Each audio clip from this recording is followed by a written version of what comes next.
No, this is 16. This is 16. Yeah, the film episode was 15. It was? Kickback was 14. Yeah, that's what it says. Okay, so this is 16. Okay. Yeah, 16. Yeah.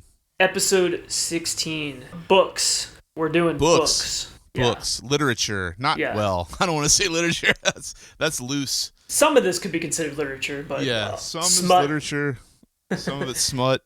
Some of it's everywhere. Yeah. And we have different manifestos, tastes with this stuff. Yeah. You know, political shit, everything. Yeah, anything. Yeah. Crime.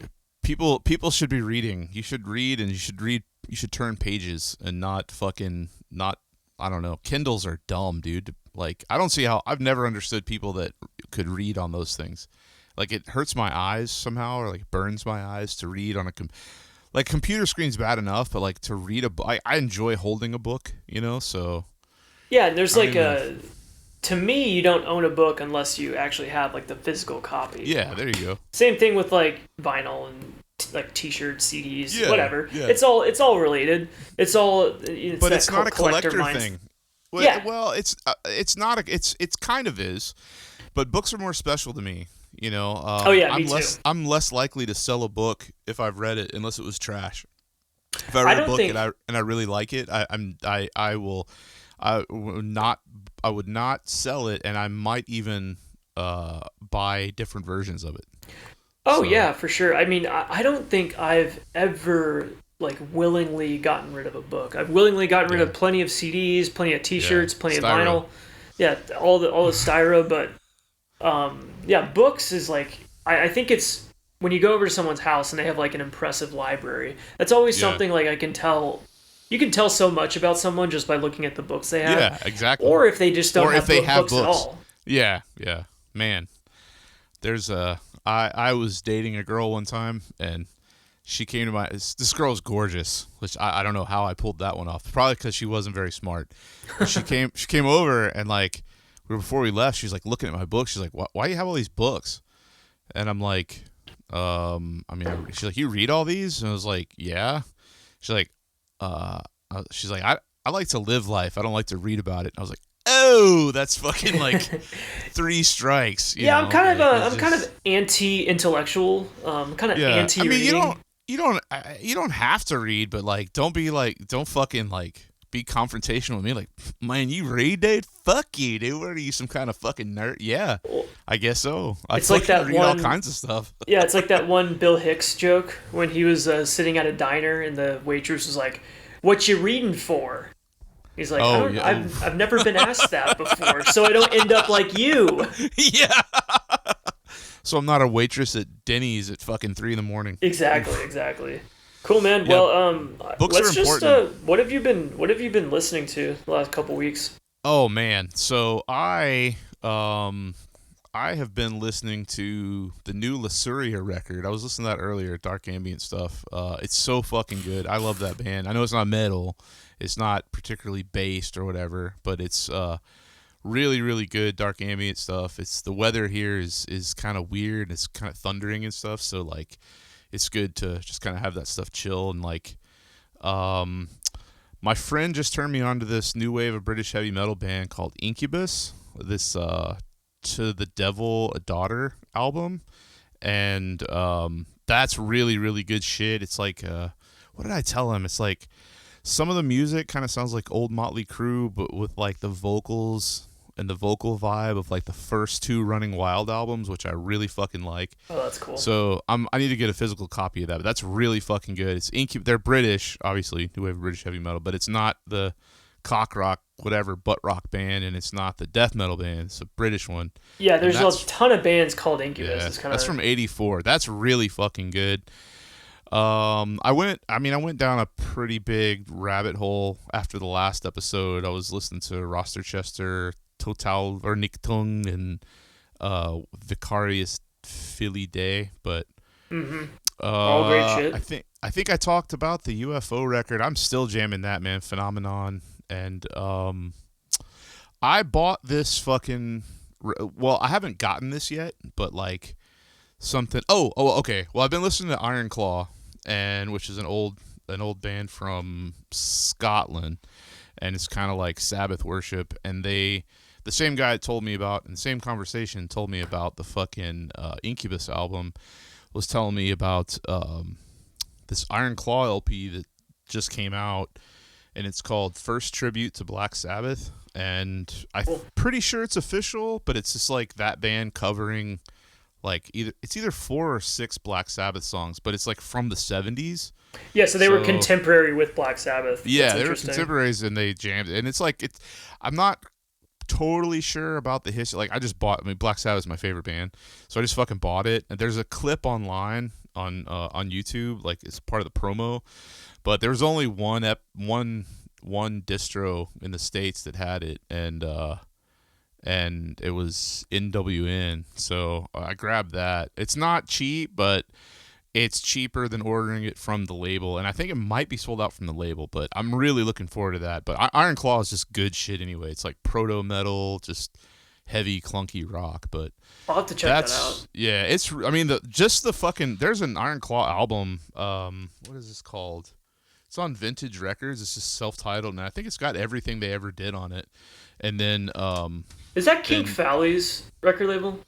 Vintage? I don't know. I'm not sure. It wouldn't surprise me. He has a oh no, I think his label's called Old Metal Records. Yeah, I think that's right, which is also a cool name. I mean, I wouldn't be surprised if he was into Iron Claw. I mean, like, he definitely is, yeah. I wouldn't be surprised if he didn't like it because it wasn't like clunky enough. Like, that guy's got such like nuanced taste, you know. And that's not a like a fucking knock at him at all. He's just very specific. But yeah, it's hilarious when he was like, "Oh yeah, Metallica, Kill 'Em All, it's too boogie woogie for me." Yeah. Well, I mean, I think it was him or Dawn of the Dead. Like, they said like they only like the Running Wild demos, and I was like, I mean, that's fine, but dude, those first two, I don't like anything but the first 2 albums. I haven't even heard the demos. I'm sure they're fucking killer, and I'm sure there's albums, like, I just don't like Pirates. I don't like Pirates or Space. I think it's fucking retarded. But, like, yeah, pirate metal is just... Yeah, it's fucking dumb, extremely dude. Questionable, yeah. Like, I'm sure that's good music. I'm just not into it. But those first 2 Running Wild albums are perfect heavy metal, as far as I'm concerned. And I've never heard the demos, but yeah, like, Metallica... like fucking Ride the Lightning. I mean, I get it, but most of the time people say that like about fucking Puppets, like Master of Puppets, like that's where they lost them. I mean, I love Metallica up through and including And Justice for All. So, but like if you only like fucking Kill 'Em All, I mean, come on, dude. But yeah, I feel like that's trying a little. I mean, there's some good elements and all in those like every the first 4. But I was gonna ask. So, do you think that the first couple Running Wilds are proto black metal? Because that's been thrown around. I don't know, man. I mean, I've never heard that. Like, I think if you're going to say, well, okay, that doesn't make sense. I was going to say, if you're going to say that, you have to say the same thing about the first 2 Onslaught. But Onslaught has, on their album, that might even be the first time. I'm not sure I don't think Onslaught predates Venom. But maybe. I don't know. Because there's this whole thing with black metal and Onslaught and Venom. And who said black metal first? Excuse me. But, I don't think it's proto black metal. It could be. I mean, if it is, then so is fucking Shout at the Devil, for that matter. You know what I mean? Like, if you're gonna have that conversation, I think we've established that on this podcast that Shout at the Devil is proto black metal. Yeah. So or it is the first black metal record. Okay. I'll die on that hill. I don't give a fuck. I got some friends that will too, But yeah, I would say I could say it's proto metal. I've never thought of it that way though. I just think of it as just like perfect heavy metal. It's got everything I like about heavy metal. You know, I love new wave of British heavy metal, and I love shit like Running Wild. It's and like Onslaught. The first 2 Onslaught are great. It's a little bit more speedy, but like I like that stuff more than thrash. You know, I mean, when you're talking about like Sodom and Creator and Destruction, like I don't return to those albums as much as I return to Running Wild and Onslaught and fucking Power from Hell is great. I love it's fucking amazing, dude. Love that record. It's like a perfect album cover. Everything about that album is great. It's heavy, it's evil sounding, and Yeah, it was early as hell. When was Power from Hell? Was that that was in '85? So yeah, not I mean, crazy early, but for that style, that was pretty yeah, early. are they? The They're British, heavier right? heavier thrash. Yeah, they're from England. Yeah, it's been Wow. Yeah. they came through here I think last year, and I don't think the attendance was great on that show, to be honest. You know, it's crazy. All these people wear their goddamn patches and all, and I'm not just that band, but all those bands. But like they go on tour, no one goes and sees them. You know Yeah, what I mean? That's I don't. just I it's just like don't. I just they're not on like the cool package tours, you know. yeah. But you'd think that people would go see them. I don't know, man. There's some bands that just they're constantly stuck on these poorly promoted tours that are just doomed. Yeah. What's another band like that? The not I mean, like for example, like I guess like Destruction when they tour the U.S. Like Yeah. I couldn't I don't think they probably do better now than they were like 10 years ago. Yeah, but like those don't come near me. Like if they come to the States, they play like the big cities because Mm-hmm. they know they're gonna lose their ass. I think they're probably smart enough to know that like the market's just not there. And Yeah, like, especially now. but like that's another band like Destruction and Creator especially. Like they still put out albums and like I That's guess so it's crazy. like that's got to be just for like South American and European audiences and maybe Japan or something where like they'll just fucking buy everything. Like it's not authentic at all. It's just a fucking job. You know what I mean? Like I don't even know what's happening with fucking Destruction. I don't care. And Creator too for that matter. It's like I don't give a fuck what you're doing now. Like they were and this has been like this since the 90s. Like when I Oh was yeah. doing radio, like we would get I was like god damn why is fucking Creator still putting shit out? And then I saw like Sodom and Destruction played this Milwaukee Metal Fest I went to, and that was cool, but like they're like, we're gonna play a new one. I was like, God, fuck, why, dude? Why are you playing a new one? Like, Yeah, no one here wants to hear it, dude. Yeah, I think the last I'm tolerable. gonna go take a piss, man. Oh Like, yeah, total piss break, smoke break band. The last Yeah. tolerable Creator record to me was Coma of Souls, and that was 1990. And that's even pushing it, to be honest. It's been a while Yeah. since I've listened to that. But then, dude, Me so too. after that was 1, 2, 3, 4, 5, 6, 7, 8, 9, 10, 11 goddamn studio records. Yeah. After that, that's Yeah. insane. Like Como Souls just had a cool album cover. I don't like, man. It's I a think very they cool lost album me. cover, and they came out. So Creator came out with January 16th, 2026. Came out with a record this Yeah, year. I see. Had no idea.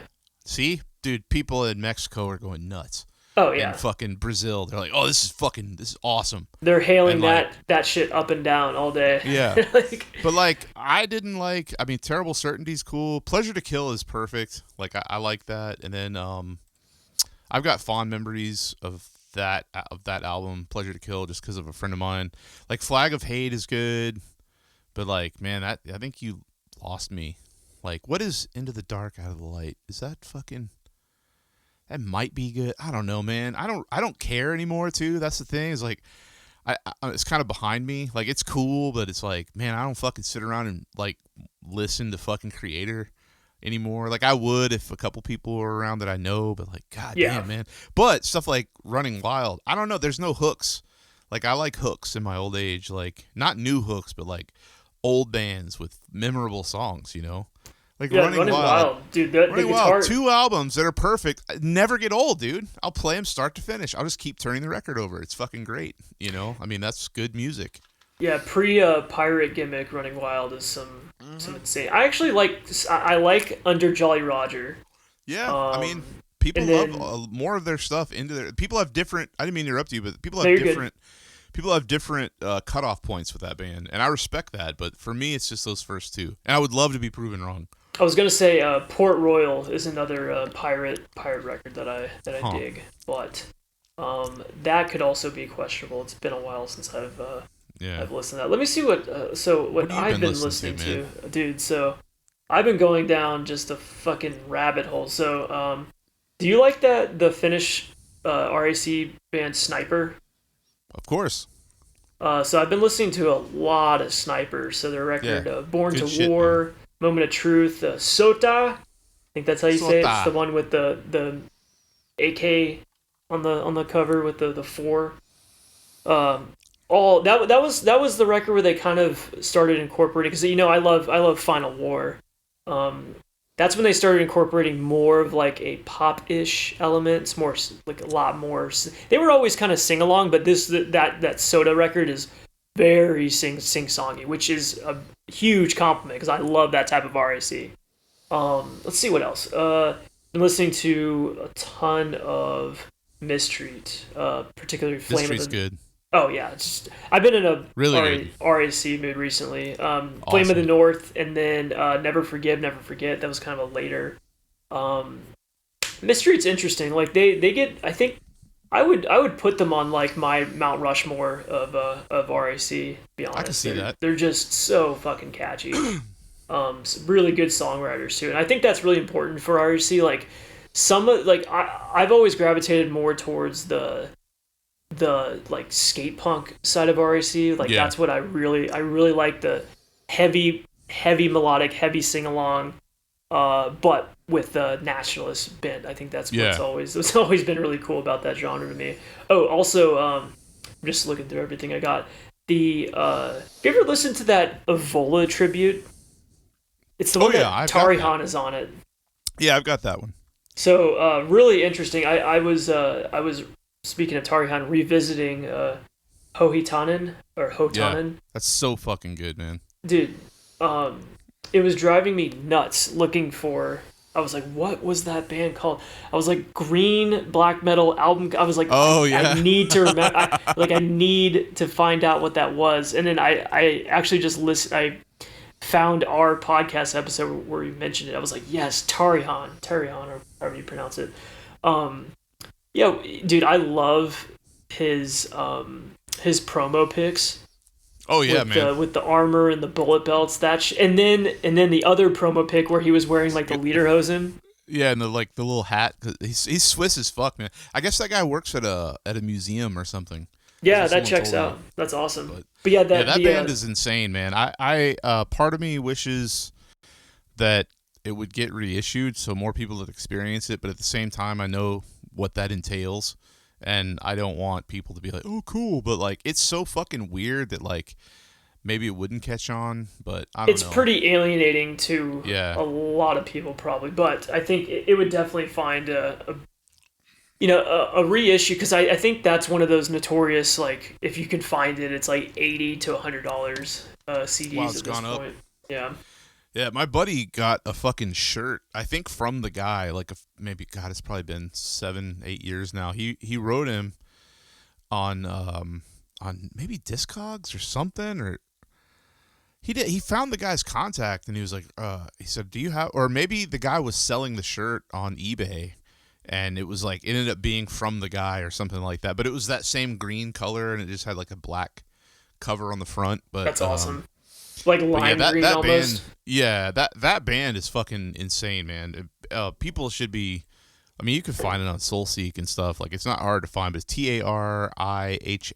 People are always asking how we say stuff because we mispronounce shit all the time. Yeah, I'll link it. I'll link it in the bio. It's like Graveland, and then he'll just be like, "Okay, I'm gonna like take this Wagner song and just like do a black metal version, but it's really fucking clunky and like out of tune, but it's perfect, like it's so good, man. I love that band so much. Yeah, that was definitely a really cool new find for me from this show. So thanks for mentioning that band. My buddy bootlegged it. Did I tell you about that, or did I send you the bootleg? Like a bootleg like CD? Yeah.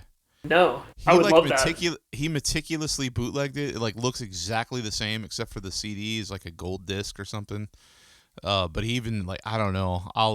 Dude, I would love that. That would be sick. I'll ask him. We're supposed to have dinner on Saturday, so I'll ask him if he can do another one because, like, I know two other people besides myself that have an original of that CD, and they both live in my state and in my city. Like, we all kind of discovered them at the same time, and we all paid like too much. I mean, I paid like $30 or maybe $40. That's probably 90% of the people who own that in America. The rest are over in Europe. I mean, it's just I forget the name of what it did. Berkzolt? I think the guy's own label Berkstolz did it, right? or whatever. Isn't that the label that put out? I think that's the Eisenwinter. Yeah, I don't think he did it. Let's see, Tari Han. Who put that out? Oh, Olfendeer's Records. Yeah. No wonder. Yeah, Olfendeer's Records and Grasberg Waffenschmied. So, yeah, that's okay. That came out in 2023. No, 2003. Jesus Christ. Yeah, I was going to say 2023. So, what the fuck? No. But he's been active since 98. So, that's crazy. Yeah, it's fucking insane band, dude. Yeah, if y'all are listening and you haven't listened to Tari Han, check them out. I'll link them in the one more CD I wanted to shout out is Treeptater. Damn, dude. Treeptater, dude. That's my white trash coming up. Triebtater. No, that's Treeptater. That's definitely Treeptater. The record Hunde des Kriegs. These guys look like fun guys. Oh, German RAC, Rock Against Communism, band from Muttlagen, founded in 1990.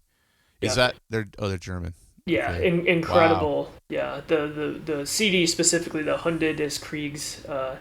I know I'm mispronouncing that. I'm sorry. Someone was roasting us for Hey man, I ain't fucking German. I speak American. German. I'm sorry. And I'm used to reading these words. I think we've talked about this before. There's so many times during this podcast where I know exactly how to form the pronunciation in my head, but once I go to say it out loud, it just completely fucks up. Anyway. Damn, dude. Both of their demos just got reissued on LP this year. Oof. Not on a label. Oh, good fucking luck. Bootleg, yeah. So 500 copies. Someone did a bootleg. Someone did a bootleg of the Hunde des Kriegs on a picture disc as a bootleg, and I really want it, but yeah, I'm never gonna find that unless someone, if you're listening and you have that, please shoot me an email. I will buy one. Someone has taken really good pictures of this demo record. Maybe it's the guy who made it. Maybe. Let's see. Contributors: Black Coffee Ritual. Okay.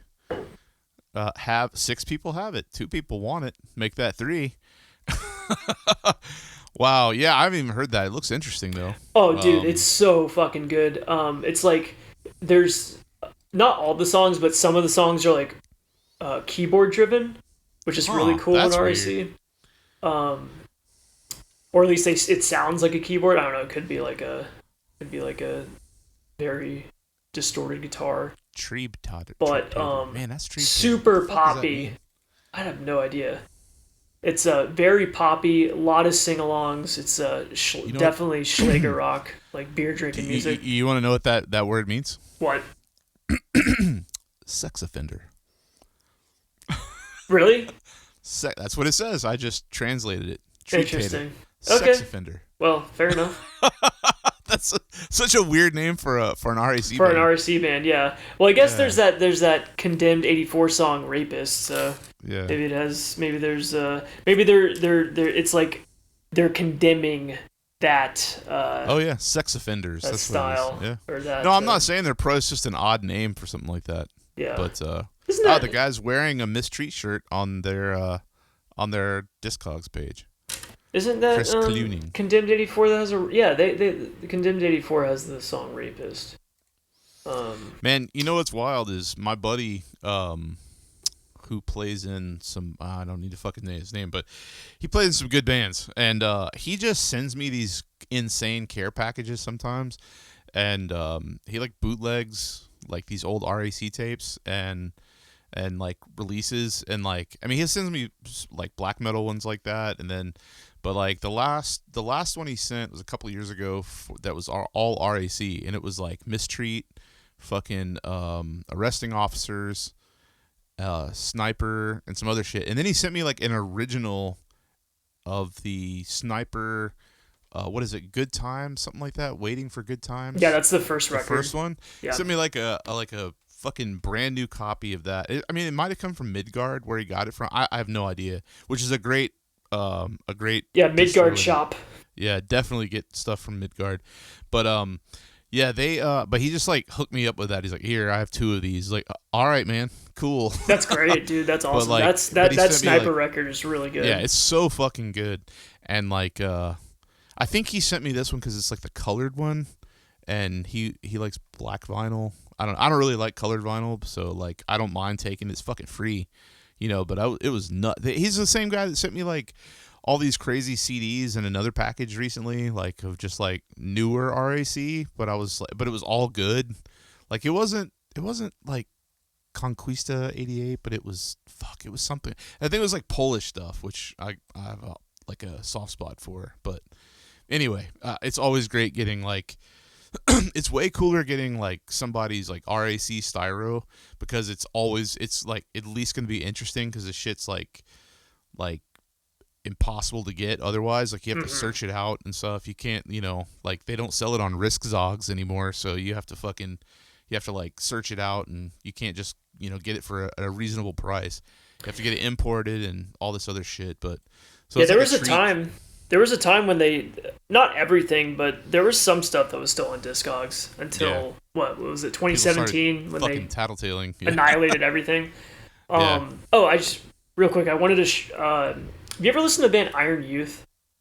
Yeah. So the album Respect, Defend, Create. I was thumbing through that Hatecore Connection book, and I'm literally like translating page by page, and there's like a pretty extensive write out about Iron Youth and that. So maybe you want to dig up that CD. Dude, that shit is so sick. It's like thrash. It's not really even like traditional RAC, but it's so good. Let me look this up. I think the only one I've heard is the first one. I'm not super familiar with them, but I think it was the first. Yeah, I recognize Dirk Das this cover. Folk, Mit Dem Volk, für Das Volk. Yeah, that's a really good one too. I have not heard that Respect, Defend, Create. That has more.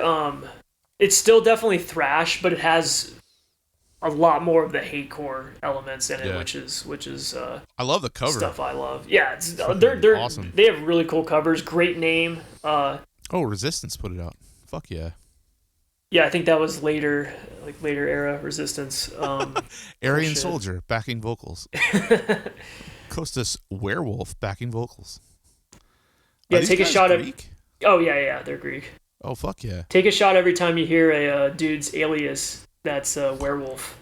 Oh, I see. Here we go. Fucking yeah, they're part of fucking Golden Dawn. What do you call it? Golden Dawn. Yeah, hell yeah, man.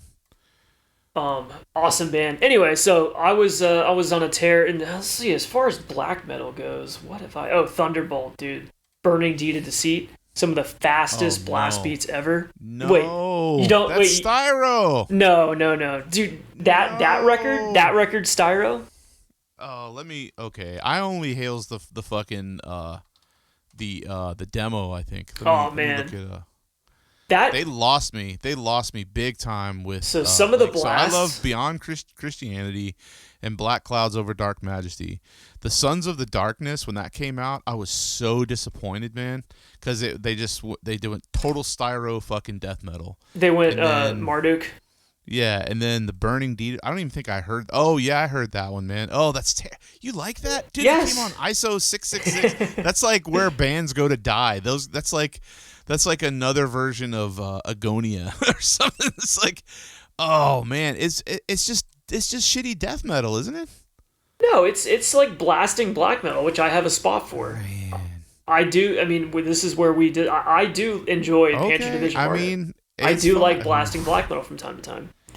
Wow. But that, dude, it's a very specific itch. When I want to scratch. I mean, I get it. Like I get it. I mean, what? I wonder if there's any like original members in that besides like the main guy. I didn't even check. Paimon. Looks Paimon, like it was. He's the main guy. Looks like it was just him. Yeah. Wow. Yeah, I fucking love like those 2 demos. That's like some of the best black metal ever. Oh no, he had a bunch of session musicians for that. Yeah. Beyond Christianity is so good, and so is Black Clouds Over Dark Majesty. Like that split with Kataksu, that's the only Kataksu stuff I like too. A lot of people jump on me for this, but like I think Roots Thunder is fucking boring as shit. No, not Roots Thunder. I'm sorry, Hunger of Elements. I don't like that at all. Everybody's like like, how could you like the demo but you don't like Hunger of Elements? It's too keyboard heavy, man. Yeah, that's what's great about it. And it's not the same as the stuff with Nocturnal Mortem, because I was proven wrong with Nocturnal Mortem, and I went back and listened to some of that stuff that I thought wasn't going to be good, and I ended up really enjoying it. But this stuff, I've tried so many times to enjoy Hunger of Elements, but I just don't.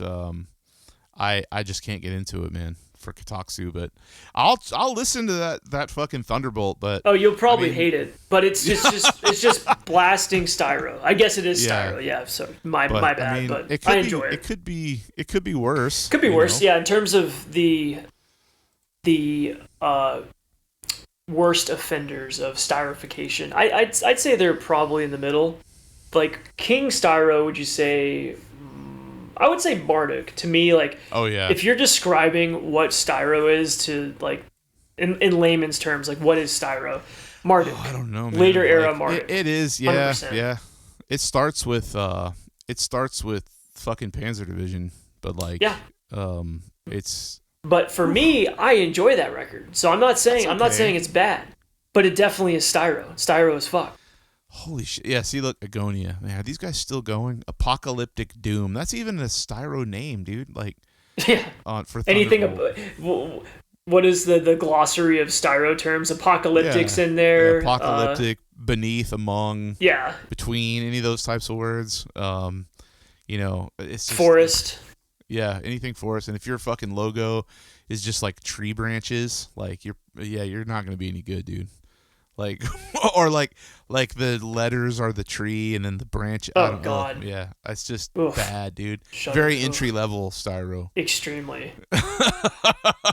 Cool, man. Well, yeah, I want to listen to fucking Iron Youth now. So do it. That sounds awesome. I love Greek shit, man. Like, dude, yeah. Like, especially if they sing in Greek, like that's the best kind of like NS stuff, is if they sing in their language, like, and they're not German. Like, I've talked about this before with oh fuck, what is that band, dude? The Greek band that's killer, but Wolfnocht. Yeah, like that guy is like a brilliant musician, and like he's Greek and it's NS, and it's like, but it's like he sings in German. Like, that does not track. I mean, I like how retarded that is, but like, man, it's like it would be so much more powerful and true nationalist if you fucking sang in your nation's language, But yeah, I think from the beginning he was doing lyrics in German. It's called Wolfnocht, Mm-hmm. I mean, the guy, I'm sure he speaks German fine, clearly, but like, I don't know. I mean, his vocals are insanely good. I love absurd. Wolfnocht's vocals. But like, man, that's the only thing that kind of rubs me the wrong way about that band. But like this band, if they sing in Greek, that would be fucking amazing. But it looks like it's German. Well, no, it's in English. But on Iron Youth, I'm speaking about. So. Speaking of Athelwolf, have you ever listened to Raven Banner? Yes, that's a good band too. Really good. Also retarded, but very good. Oh yeah, extremely retarded. That's such a retarded fucking name for a band, but it's so good, dude. Raising the Raven Banners. Yep. I have one of their tapes. Let me see. And when I say retarded, it's not always bad. Like that fucking that Woods of Fallen band is completely retarded, but like it's brilliant. It's clunky and it's a good retarded. I got like the Raven Banner logo is so killer too. It's so simple, but it's just the Celtic cross. Yeah, this is the for the might of heathen blood. This is the Raven Banner. This is an original demo. Whoa, is that an older one? On Totenkopf Propaganda. Oh wow. Yeah. Let's see. Found this at a normie store. Wait, which one? Oh, for the might of heathen blood. You found that at a store? Yes. That's a 26-year-old tape. I know. Jesus Christ, is it real? Yes. Wow. Isn't that crazy? I guess I forgot that Athelwolf was in that band. Yeah, and the Jarl from Der Stürmer. That's a band I could never get into. Der Stürmer. People have asked us to cover them, and I mean, I'm a fan of them, but I don't really know how much we could go. I mean, I guess we could probably have an extended conversation about them. I mean, we could, but like, man, I don't like their music, man. Like, it's not it like, and it on paper it should be great, but it's just not, man. I respect them. Don't get me wrong. Yeah. I don't think it sucks. it's just not for me. I like that guy's involved in other stuff. Like I fucking love Wodolf. Like that band Oh fucking yeah, that rules. band awesome. I But have let's see.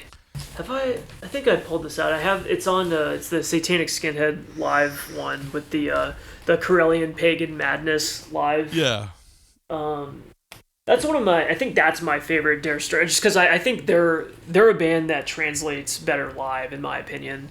I can see that, and I think that's what I don't like about him is the mix on a lot of that stuff. It isn't very strong for as strong as the themes are.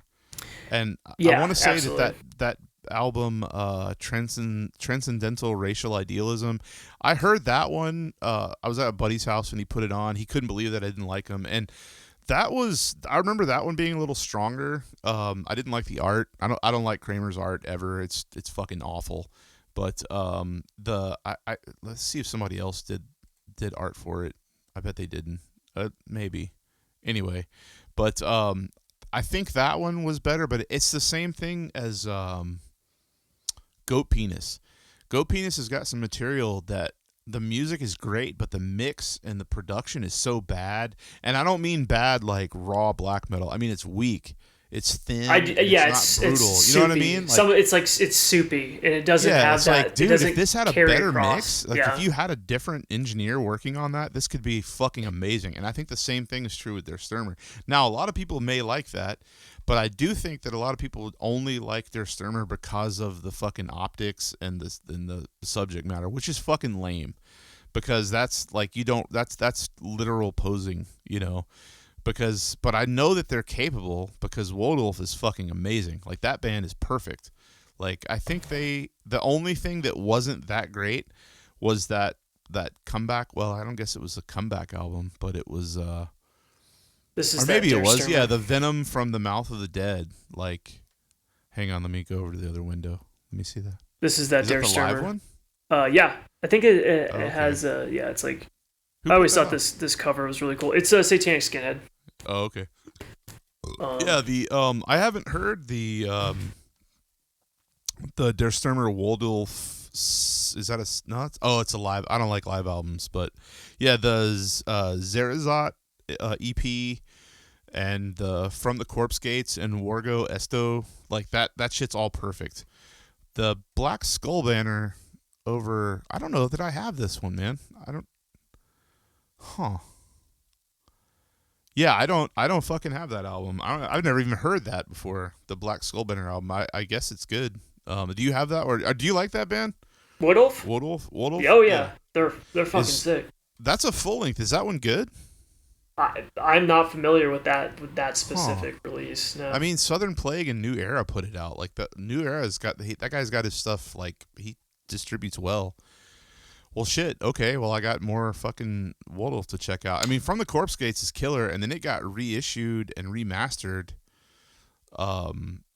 by Breath of Pestilence in 2021, and that like usually sometimes those suffer the remasters, but like on that one it just sounds like a lot bigger and it's fucking fantastic. It's really really good.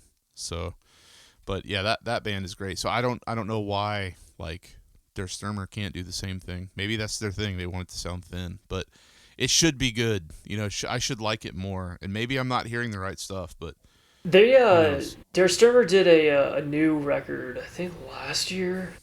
It was called Resurgence of the Flame. I thought it was pretty good. The production on it wasn't too bad.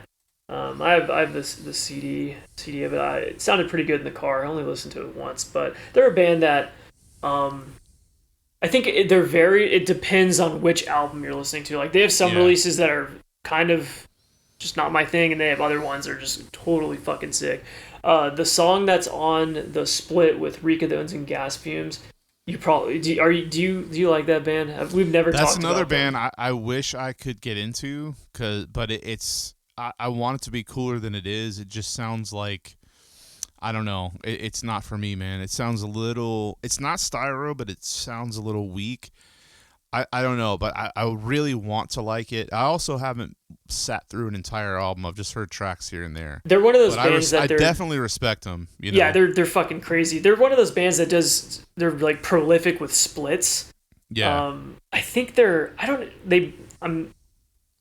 I'm not really that familiar. Like, I like them. Like, the only material I have from them is on splits. But what I was gonna say is the Der Stürmer track. That's, I think it's like a 5-way split. It's Der Stürmer, Jesus Reek of Christ. the Uns and Gas Fumes, Command, and Fogged by Flesh Flies. So Oh yeah. it's a four-way split. But the Der Stürmer track, The Shining Darkness of Phosphorus, fucking That's sick. such a killer. Who put that out, or whose song is that? That's a Der Stürmer song. Oh wow. That That's song such a killer specifically. fucking name. I need to hear It's that. hard Command, as that's shit. Brazilian. Huh. Yeah, I need to check that out. That split has been around for a while. It has, yeah. But, I think it's kind of hard to get now, but yeah, I'll download it and check it out. I'll be yeah, able just to find download it it. if it's good. But I think I have the mean, vinyl. but like Reek of the Uns and Gas Fumes, like it's one of those, like, I don't. They're doing that black grind thing, and it doesn't always come across. And it's not that it's bad. It's just that there's other bands doing the same thing. Oh shit, you got the vinyl. Yeah, I got this from Behold Barbarity, R.I.P. But man, that's Yeah, that Der Stürmer that's track. a crazy split, man. It is. It's insane. And then Fogged by Flesh Flies is just some. It's like noise. But that Der Stürmer track, The Shining Darkness of Phosphorus, to me, that's their best track to this day. Huh. It's so fucking sick. It's very. It's just slow, mid-paced. It's anthemic. Yeah. It's great. It's really cool.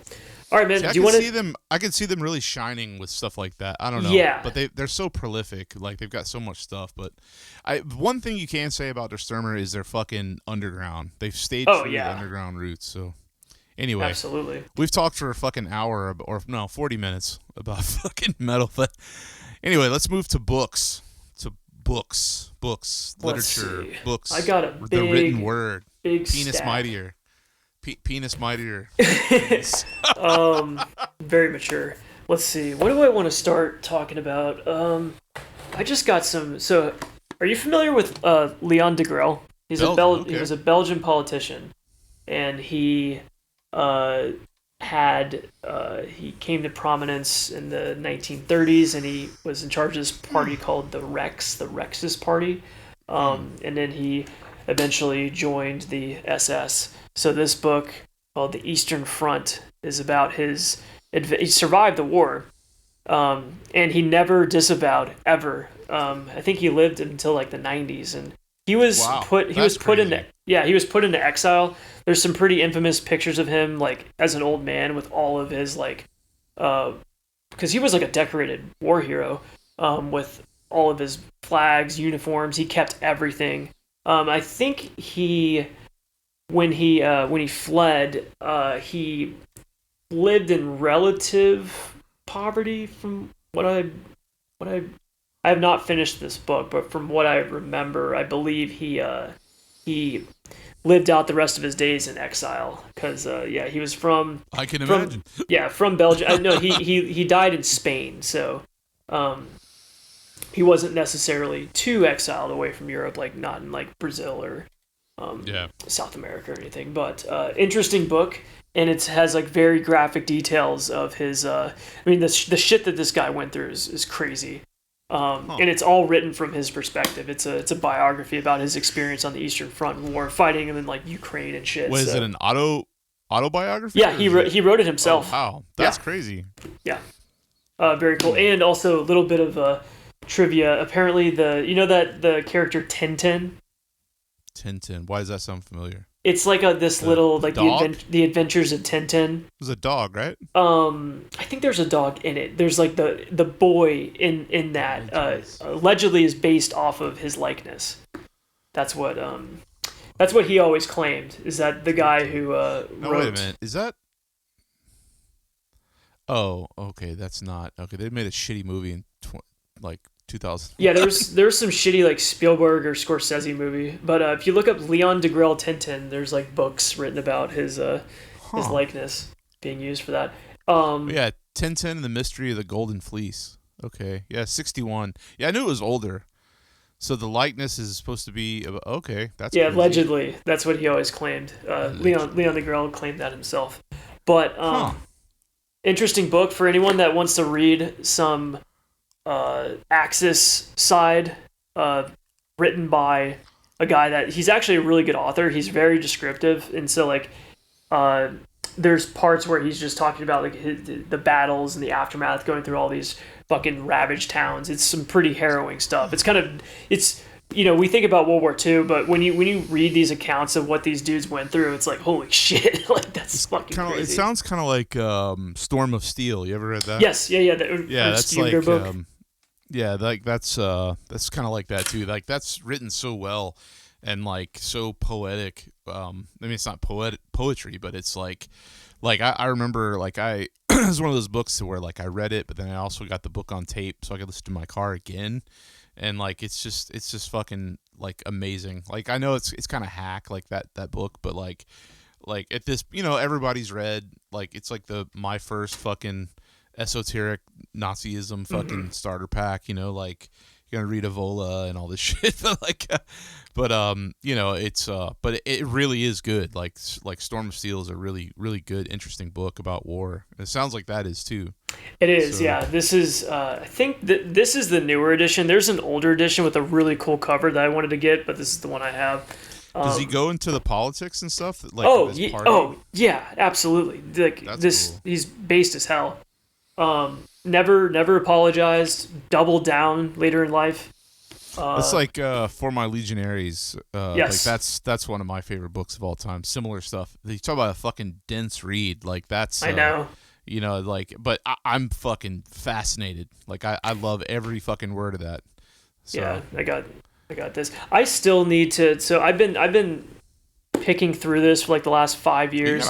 You got a fucking hardback version of that, man. Yeah. This is I found this on Abe Books. I think we mentioned that. Yeah, Abe is awesome. Damn, that's a good. That looks like it's in good condition. But Abe like used or whatever. Oh, I might have got a new. Yeah, this is new. I was gonna pull this out, but I think I'd mentioned it on the podcast before. But yeah, For My Legionnaires is awesome that's, book.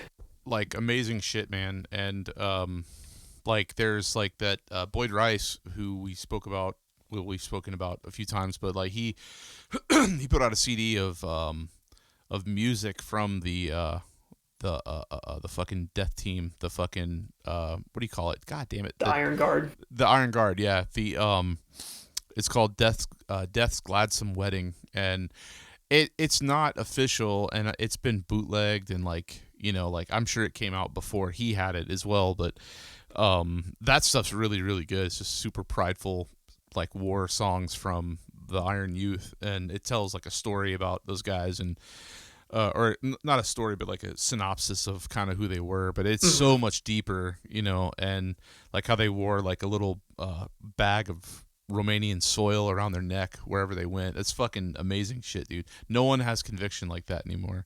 That's why I don't mind reading books that are so dense like that fucking For My Legionaries or Legionnaires. Is it? I think it's either one. It's Legionnaires. I just looked at it. There's an I in there. So, yeah, it's just there's so much fucking passion with that shit. And then his other book, the prison. Yeah, I love that picture. The fucking he's got a book and it's all letters from when he was in prison, like kind of like a journal. That's fucking good shit too. But he never fucking lost his will, man. He never lost his edge until he fucking died. It's fucking, you gotta respect that. Like, if you don't agree with the politics, like, you still have to fucking respect that, So. Yeah, people don't have conviction like that anymore at all. Yeah, shout out Romania. Yeah, that's where I always threaten to just disappear there, and that's just like I have this dream of just living there. And like this cobblestone road or town, and like completely isolated, and like no internet, and just barely enough electricity. But like the only thing is like I would be an immigrant, and like how would I support myself? And I don't want to be guilty of shit that I'm like at my core against. But like I don't know, it's just like one of those fantasies. Like just seems like a place I could disappear in and be happy. But in the woods somewhere. Yeah, let's just flee to Romania. Fucking America sucks, dude. But didn't they make a movie about that before called Hostel? No, that was yes, but that was is it Bulgaria or something? Bratislava? No. Something like that, yeah. But yeah, that's pretty much that. Well, I don't want to be like those guys. Those guys were total tourists. Oh Like yeah, they were like, yeah, they let's totally fucking deserve party, what they man. got. Is that the movie where the guy was like, yeah, I think it was where he's like eating with his fingers, eating with his hands, all weird on the fucking train. Yes. Yeah, Yeah, yeah. it's fucking creepy shit, man. Ugh. Yeah, I think it's Bratislava. Yeah, Bratislava, some weird shit, and but yeah, that's Cool, man. that's more. What have you been reading? I mentioned that book Hunger. That's really good. By I think it's Swedish. Hang on, I got it right here. Hold up. Oh, here it. No, it's Newt Hampson. Um, fuck. Yeah, here we go. Yeah, Hunger Hampson, Hamsun. His first name is Nut or Newt, Knut. It's just I'm only like fucking halfway through it. I can't really tell you what it's about. It's just a fiction novel, but it's pretty harrowing.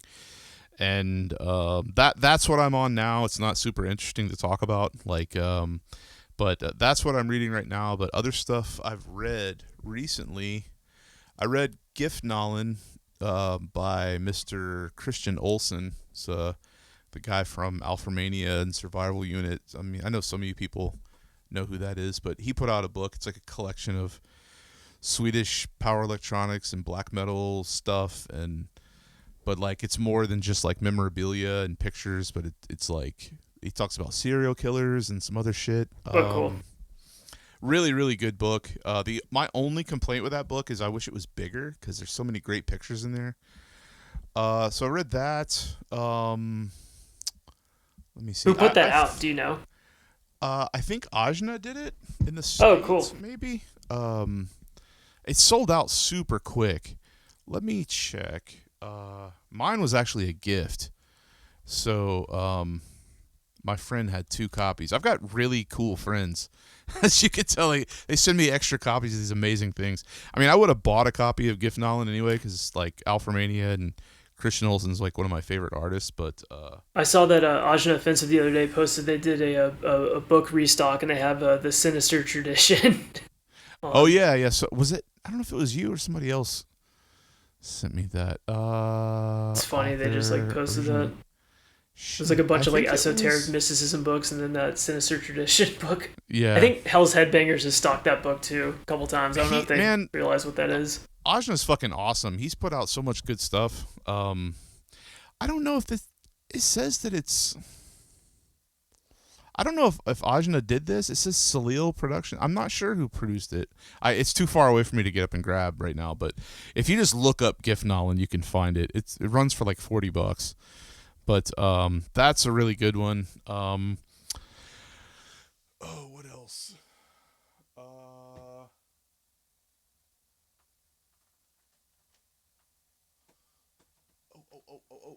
Man, this is a really good one. Let me I can't remember the guy's name. I'm terrible about this. We didn't fucking prepare at all. Oh yeah, Ezra Pound. Oh yeah. The Cantos. I think that's how you pronounce that.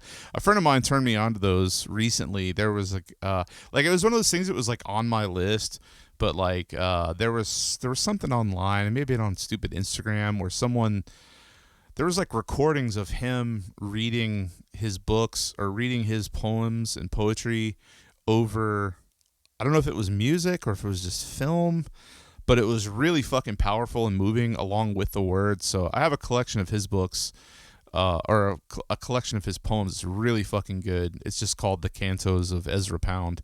That's really good. And I finished this earlier this year for the second time. I listened to it first and then I heard it, but it was by a Finnish. I think we talked about this guy before. It was a Finnish nationalist that he was like a green nationalist. Like he was really into into eco-terrorism and stuff. Pentti Linkola. Pentti Linkola. I finished his book that about eco-fascism. That was the word I was looking for. Not eco-terrorism, but eco-fascism, and it's really, really good. Let me get the fucking name of it here. I fuck it up because of his name. Can Life Prevail? a revolutionary approach to the environmental crisis. Like, it is not hippie shit at all. And the more I read of that, like, the more I agreed with it, because he kind of gets down to the fucking roots of everything. Like, if you, like, I feel like in today's society, like, it sounds kind of hack, but we're distracted by everything, and it becomes harder and harder to let go. But if you find something that you really care about, and you really want to let go of it, of everything else, and just simplify your life to the most basic level of your basic needs, like, that's how this made me feel. And he's talking about that with, like, nature, which sounds like hippie shit, but he's not. He's talking about, like, how, like, he fucking like, okay, so I live in a rural area. I drive around, there's beautiful countryside, but there's, like, visual pollution everywhere, and, like, I'm bothered by fences, you know what I mean? Just, like, even farms and stuff. Like, I realize they serve a purpose, but, like, fences and fucking like, power lines, all that shit, he's like, if that stuff wasn't here, and concrete, he said concrete is so, like, it suffocates everything underneath. Yeah, it's and impressive. he's talking, like, I think it's in the first chapter, he's talking about taking just, like, he's European, so it's like he's measuring it in, is it hectares? That might just be, I think that's a universal thing, but, like, it's I think that's kind of equivalent to, like, an acre. But he's talking about how many, like, they just took 1 hectare, and he's like, for, like, that is so valuable, that is priceless land, and you're putting just that small amount of concrete or asphalt on it, and it's smothering. And he breaks it down to, like, the smallest level about why that's bad, and it's like, and it really makes you think. Like, it puts a really good perspective on everything. So I don't know, it's kind of nerdy, but if you're into cool. if it I mean it's called eco-fascism, but it's not even, like, it's based, but it's, like, based on a different level. I don't know. Like, it's really fucking fascinating shit. It shouldn't be that hard to find. I'm sure Amazon fucking banned it just because whatever. But yeah, I think you could buy it on Arctos. Yeah, but it's really, really, really good book, man. I really like that one a lot. Again, I read it and listened to it, so it was great. But I'm gonna have to pick that up. Prevail. Yeah, I really love it, man.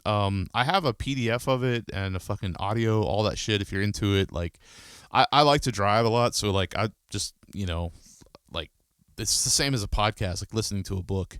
So some shit's just really fucking long, so, like, you can switch back and forth to it, but it's really, really fascinating stuff to me anyway. So yeah, I mean, it's the whole, we've talked about it before, like the at war, air, tree, water. Yeah. Oh yeah, air. Same vibe, but a little bit more cohesive. Exactly. Manson, but it's this not as esoteric. The same spirit. Yeah. Yeah, definitely same spirit for sure.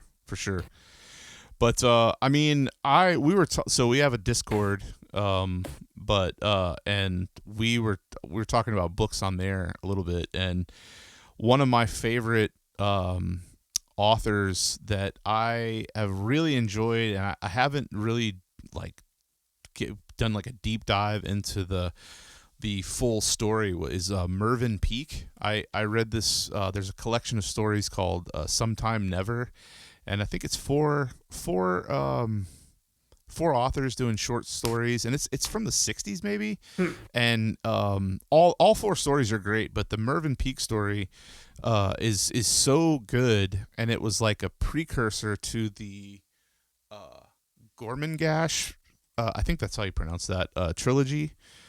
And it's just basic fiction, but it's written so well that it's just that it was I don't know, it really took me someplace else. Like, I know that sounds weird, but, like, it's, are you familiar with him at all? No, not at all. Or the Gorman, let me see, Sometime Never, see the name of that story. Yeah, it's it's I mean, it's just fiction, but it came out in 1956, so like, science fiction from before that it got era, paused up. Yeah, science fiction from the 50s is fantastic, you know, and, like, when they're like this isn't about spaceships, it's more fantasy, but it's so fucking deep. Like, it like moved me, you know, and but, like, it's it's so descriptive and so good, and like, but like people were like writing stories about space and like spaceships and stuff back then. That stuff is cool. Like Yeah, the that's whole like cooler Isaac than, Asimov stuff is yeah, like fucking that's just sick. great, man. But like, but Mervyn Peake, like the story in there was like a precursor to the Gorman Gash fucking, I'm saying that wrong. Um, there's a really interesting story with that book. Yeah, Gorman Ghast. The Gorman Ghast is a series, and I think that the story in Sometime Never is kind of a precursor, because it's definitely the same character that was in that story as a small child, and it's kind of medieval-ish. There's castles and stuff, and but it's like there's something sinister going on at the same time. But in that book, like in this version that I have, it's illustrated, and he had some type of degenerative, like some degenerative disease that affect his brain and his writing and like his hands and everything. But he continued to work, so his body and mind were deteriorating as he was finishing the series, and they included the illustrations, and you can see them getting more fucked up and abstract, but it completely falls in line with the story because it's also getting more fucked up. That's So cool. it just makes the whole fucking thing like absolutely fucking fascinating. Now, dude, that's got to be when I finish Hunger. I've got to start that because I started it and I knew it was going to be deep, but this whole trilogy it's like it looks like a fucking Bible. It's so goddamn thick, but it's worth it because it had me on the edge of my seat. That Sometime Never it's amazing. Like that's so rare for me. It reminded me when I first got into books when I was a kid, and my dad let me read his like old Stephen King books, like the old ones. Like I'm older, so like from the 70s, like early Stephen King when I was like 10, 11, 12 years old. Like that shit, it was fascinating. It was very well read or written. So I Yeah, it don't know. says that Mervyn Peake guy was like a contemporary of J.R.R. Tolkien, that's Yeah, crazy. it's as good as that. I think it's just a little different. I mean, it's not as, I don't know, like Tolkien's been kind of like it's like part of our national fabric now, or the world. It's in the zeitgeist, you know what I mean, like with the movies and everything, and there's nothing wrong with that. But it's kind of like I love HP Lovecraft, but it's the same way. But then there's also Algernon Blackwood, who is a contemporary of HP Lovecraft, and I like his stuff as well just as much. It's missing the extra something that Lovecraft has, but it's still just as good. So that's another author if you're into like short stories or like collections of sci-fi and horror. Algernon Blackwood. It's before everything got paused and fucking filled with AIDS and tiny hats took over everything. It's really really good stuff, man. Yeah, I think I have a collection of Algernon Blackwood stuff. You There's a are right. popular It's one similar that to like Lovecraft, but I remember it being more. I don't know, maybe straightforward is not the word, but because it's a little Lovecraft more gets gothic. so esoteric and bizarre. Yeah, Yeah, it's a more little bit gothic. more gothic, but Yeah. it's good. You know, like I dig it. Like it's kind of like this is a little abstract, but like it like Night Gallery is the show that was based. I think we talked about this on the movie episode. Yeah. Maybe Night Gallery was the show that Ron Serling did after Twilight Zone, and there was a lot of um, they did a few H.P. Lovecraft stories there, but the rest of the series, the horror stuff, felt more like Algernon Black. Was like a classic horror, straightforward gothic, but Yeah, almost not. like Hammer horror, that type of Yeah, vibe. but creepy. You know, really well done. I really like his stuff, man. It's I got turned on to him by this woman. I was on tour, and this woman told me about him in I think it was in Portland or Seattle. She's kind of witchy. We were talking about books. She's like, her her cat was named Algernon, and I was like, and she was talking about the author. So, but yeah, really, really good stuff, man. So I nerd out about that stuff. I get really, if something is well written it's as good as music to me. Like Oh if you yeah, can do absolutely. and it's not just like violence for the sake of violence or fucking, being based for the sake of just, posturing. Like if you can manipulate the written word, it's unbelievable. Yeah, there's So, some modern like extreme horror books that I've.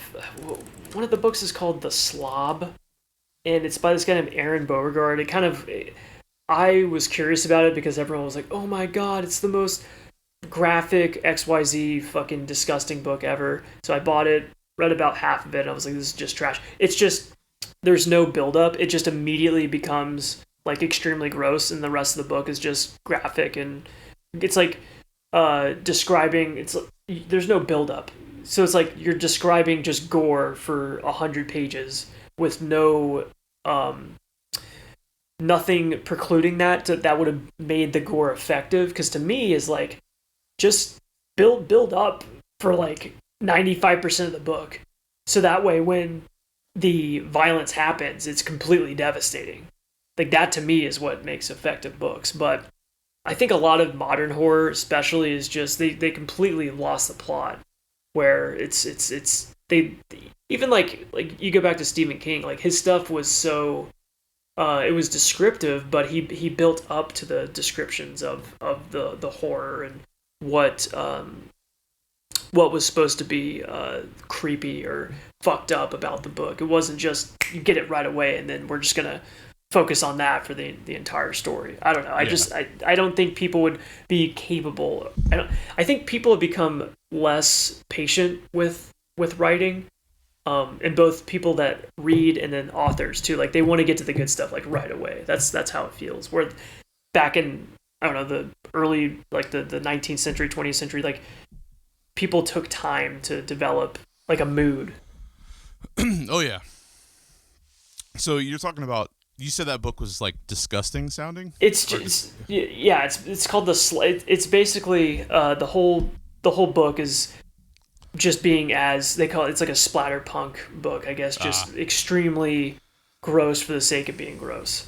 I think it was about this girl who goes to this guy's house and he's like filthy, but he also is like a killer or whatever. Blah blah blah. It's really fucking stupid. well, I only read half of it. so there's two books that I've ever read that have made me uh I I don't want to say physically ill, um but uh one was called it I think my friend maybe got kind of ill. It's very descriptive. It's called the Necrophiliac by Gabrielle Whitcop. I can't remember if that is a female or a male. I want to say it's a female author, but the main character is a male. But it's about a guy who is a necrophiliac, but it gets really fucking mental, and he kind of devolves into this like his mental illness, and it gets worse and worse and worse, and like he starts keeping bodies longer and longer and longer, Until they're and completely decayed. yeah, it's that story is really really fucking good. It's amazing. It's fantastic. It made me ill, but it wasn't trying too hard. Let me see when this was published. I just got up and It grabbed a says bunch of books. 72, I think was when it Yeah, was it was reading. very very well done. I really liked it, man. Like it's a very quick read. It's only shit, let me see. I got it right here. It's like 90 pages. I think I read it in like two sittings, and it's fucking gross. It can't it's but it's not for the sake of it. You know what I mean? Mm-hmm. But it's very detailed, very well written. Now, this this next book, I didn't know what I was getting into when I used to hang out with this guy, and we both read a lot. He turned me on to some really good books. So I didn't really research anything about this, and like it doesn't bother me like the subject matter. Like I guess he told me afterwards, he's like, well, it can be considered gay fiction, but I think what it was just like the guy was gay in real life, but like there's this book called Hog, Oh yeah, Hoggg. yeah, yeah, yeah. That book made me physically fucking ill, and it wasn't it wasn't like the sex, but there are some parts where they're talking about eating shit that are pretty gross, but like the thing that bothered me the most was the descriptions of some of the things. Like he's talking about like an infected piercing and like the pus and stuff and like the smell. It's so descriptive, and but like I don't recommend the book, like, unless you just like to be grossed out. Like, that was a book that made me feel like what you were talking about with that other book. Like, it was fine, but, like, it was well written. Like, the guy knew how to, but it didn't go I mean, it went somewhere, but, like, I don't need to read that. I don't enjoy stuff like that. But it wasn't written for just shock value. It was kind of a weird book. It's strange. Like, I don't really know what he's going for. Like, who his audience, if it's supposed to be high art, but it's gross, but it's not. He's not going for that like gore audience, but it feels like that. It feels very dirty, very sleazy. You know? Yeah, the only people who I've ever heard reference Hog is people who were trying to give similar authors or books that were in the same vein as Peter Soto's. Yeah, I mean, but I'd rather. I mean, I've read and reread Sotos, but like this was like, I don't know. I guess certain things just gross me out like more than others. Like I don't care about shootings and stabbings and chopping up, but like I mean, it's morbid and fucked up, but like I guess the other parts where like the person's not. Like if you're gonna live like fluids and stuff like pus and I don't know, man. Like I said, I don't really recommend that book, but it's an extreme book, and I think that's what this guy was going for. We were just going back and forth about extremity, but it doesn't feel like a book where it's like trying to be extreme. Like I used to be friends with this guy after college. He wrote. He was I thought he was a good author. He wrote gore, and he was a horror novelist, but like.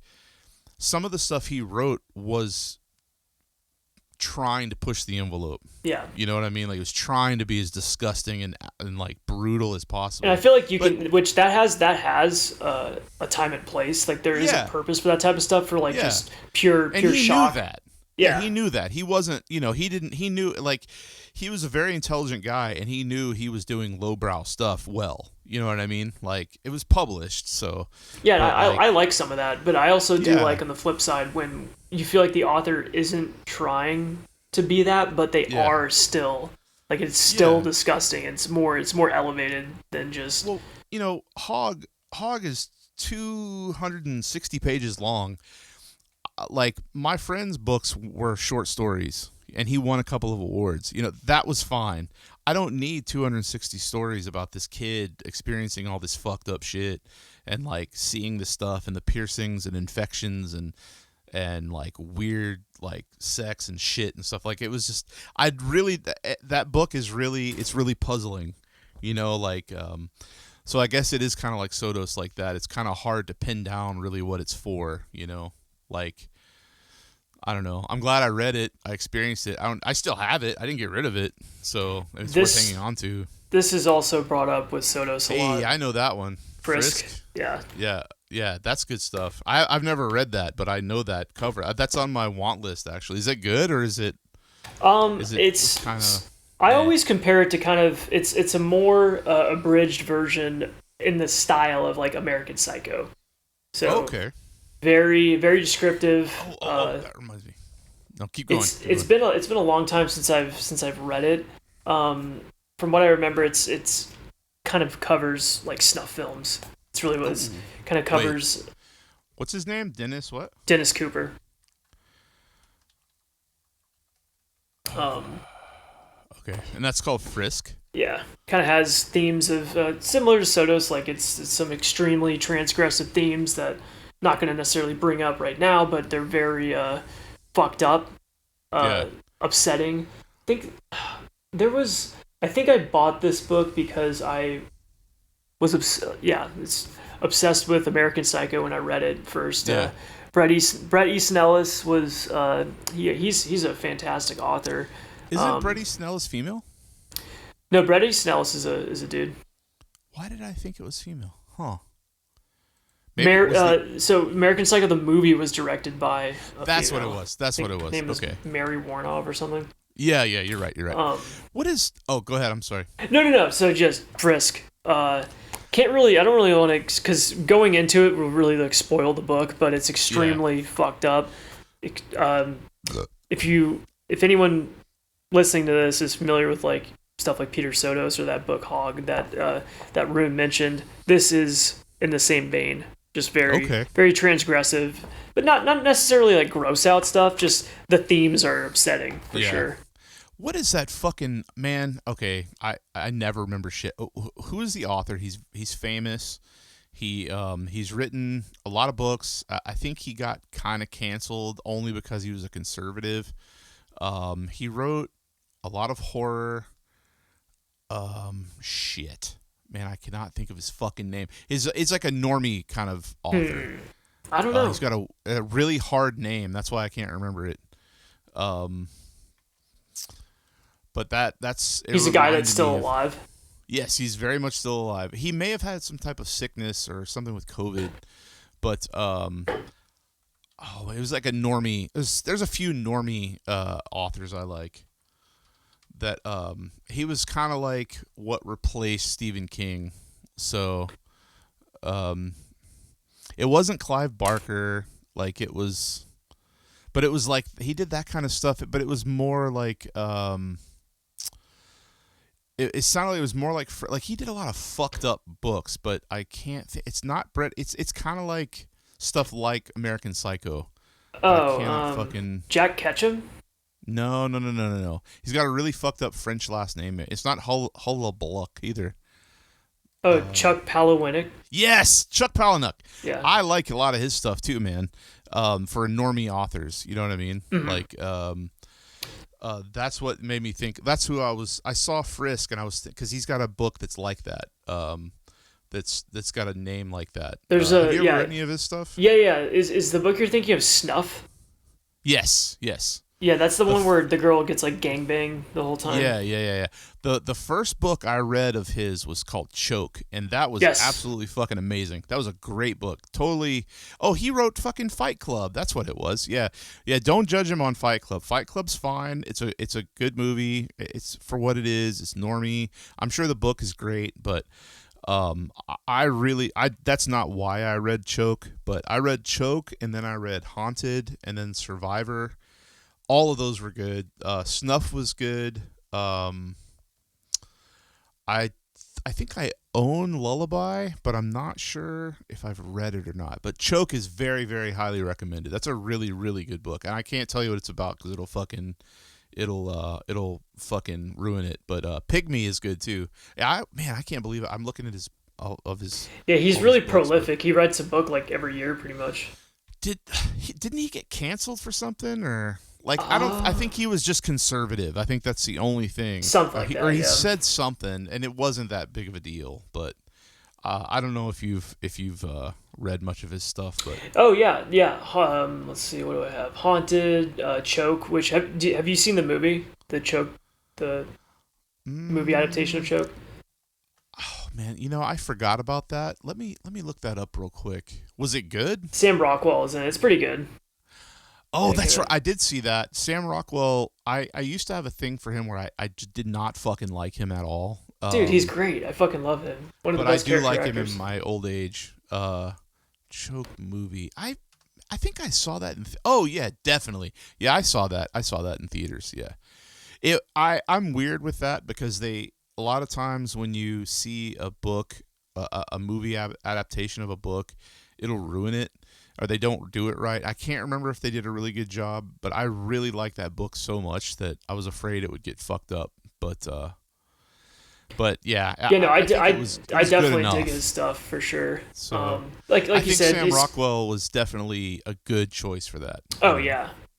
Like you said, kind of a normie author. Yeah. He's always going to end up like Fight Club's always going to be on the list of like the edgy teenage every edgy teenager's like top 5 movies, like the starter kit. But his writing beyond that is really interesting. I like that book Snuff, Choke, that Haunted book, which I think is like a collection of short stories of his. If I Yeah. remember right, yeah, it has that one story about the guy that gets his asshole sucked out through the pool drain. Oh. Yeah. Remember that? Yeah, yeah. It's just ugh. Yeah, disgusting. But yeah, he's. It's been a long time since I've read one of his books. It's been Yeah, I mean, Choke came out in well, the movie came out in 2008. I'm not sure how long ago the book was, but have you ever read any books by Michael Houellebecq?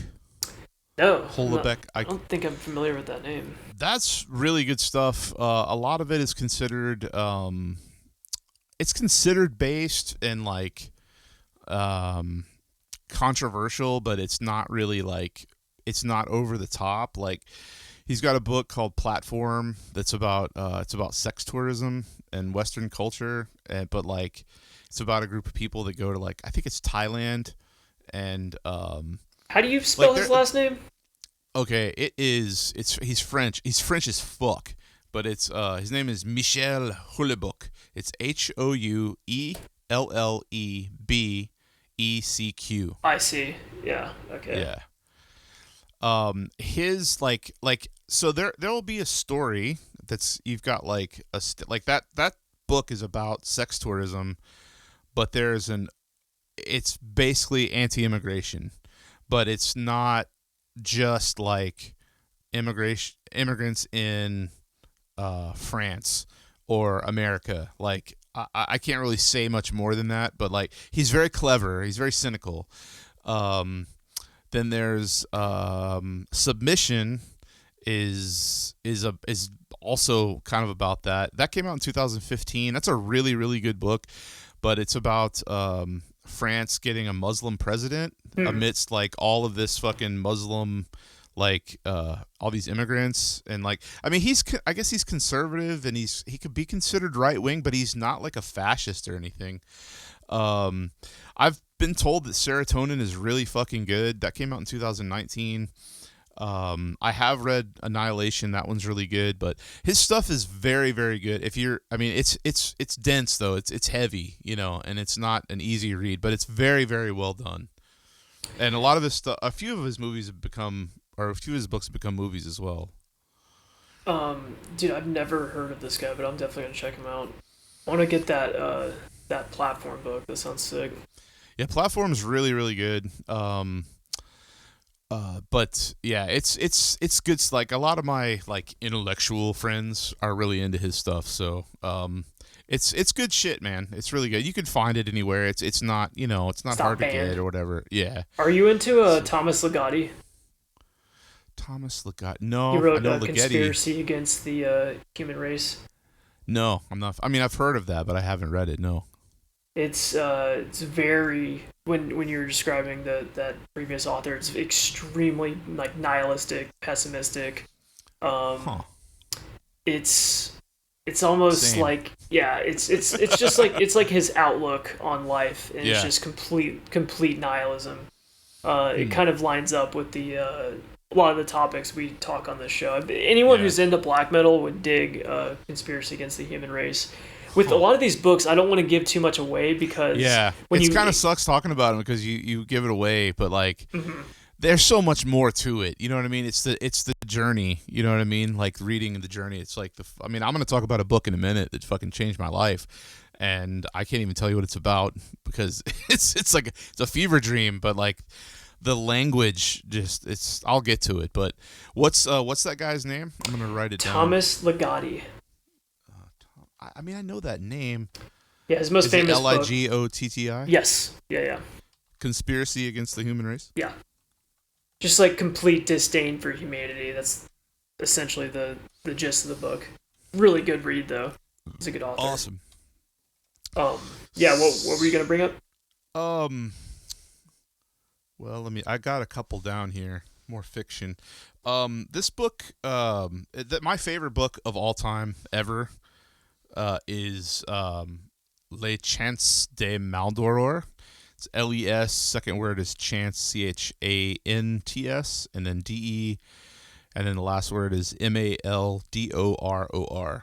It's by Comte de Lontremont, which is a French name, but the guy was actually Chilean, and that is his pen name. And he wrote all like there was a French. I think he moved to South America from France or something like that. But it's hard to kind of tell you what the book is about. It's very similar to what I was talking about with the Mervyn Peake stories, like the Dorman guest or whatever. But but it's kind of like what happens to this character. Like it's a fever dream, and the whole book kind of just goes. You kind of lose him. Like what's a dream and what's reality. It's very technically it's poetry, but like it reads like a book. I mean, it's pretty thick. And there's a new edition that came out a few years ago that I bought that's got his early stuff. It's like the transcripts that didn't quite make it, and some rough drafts, and some other the books that he wrote before, because this book was actually banned in his home country when it came out because it was considered like profane, yeah. But it's not disgusting. But dude, this book, I've read it so many times. Like I have a T-shirt for this fucking book.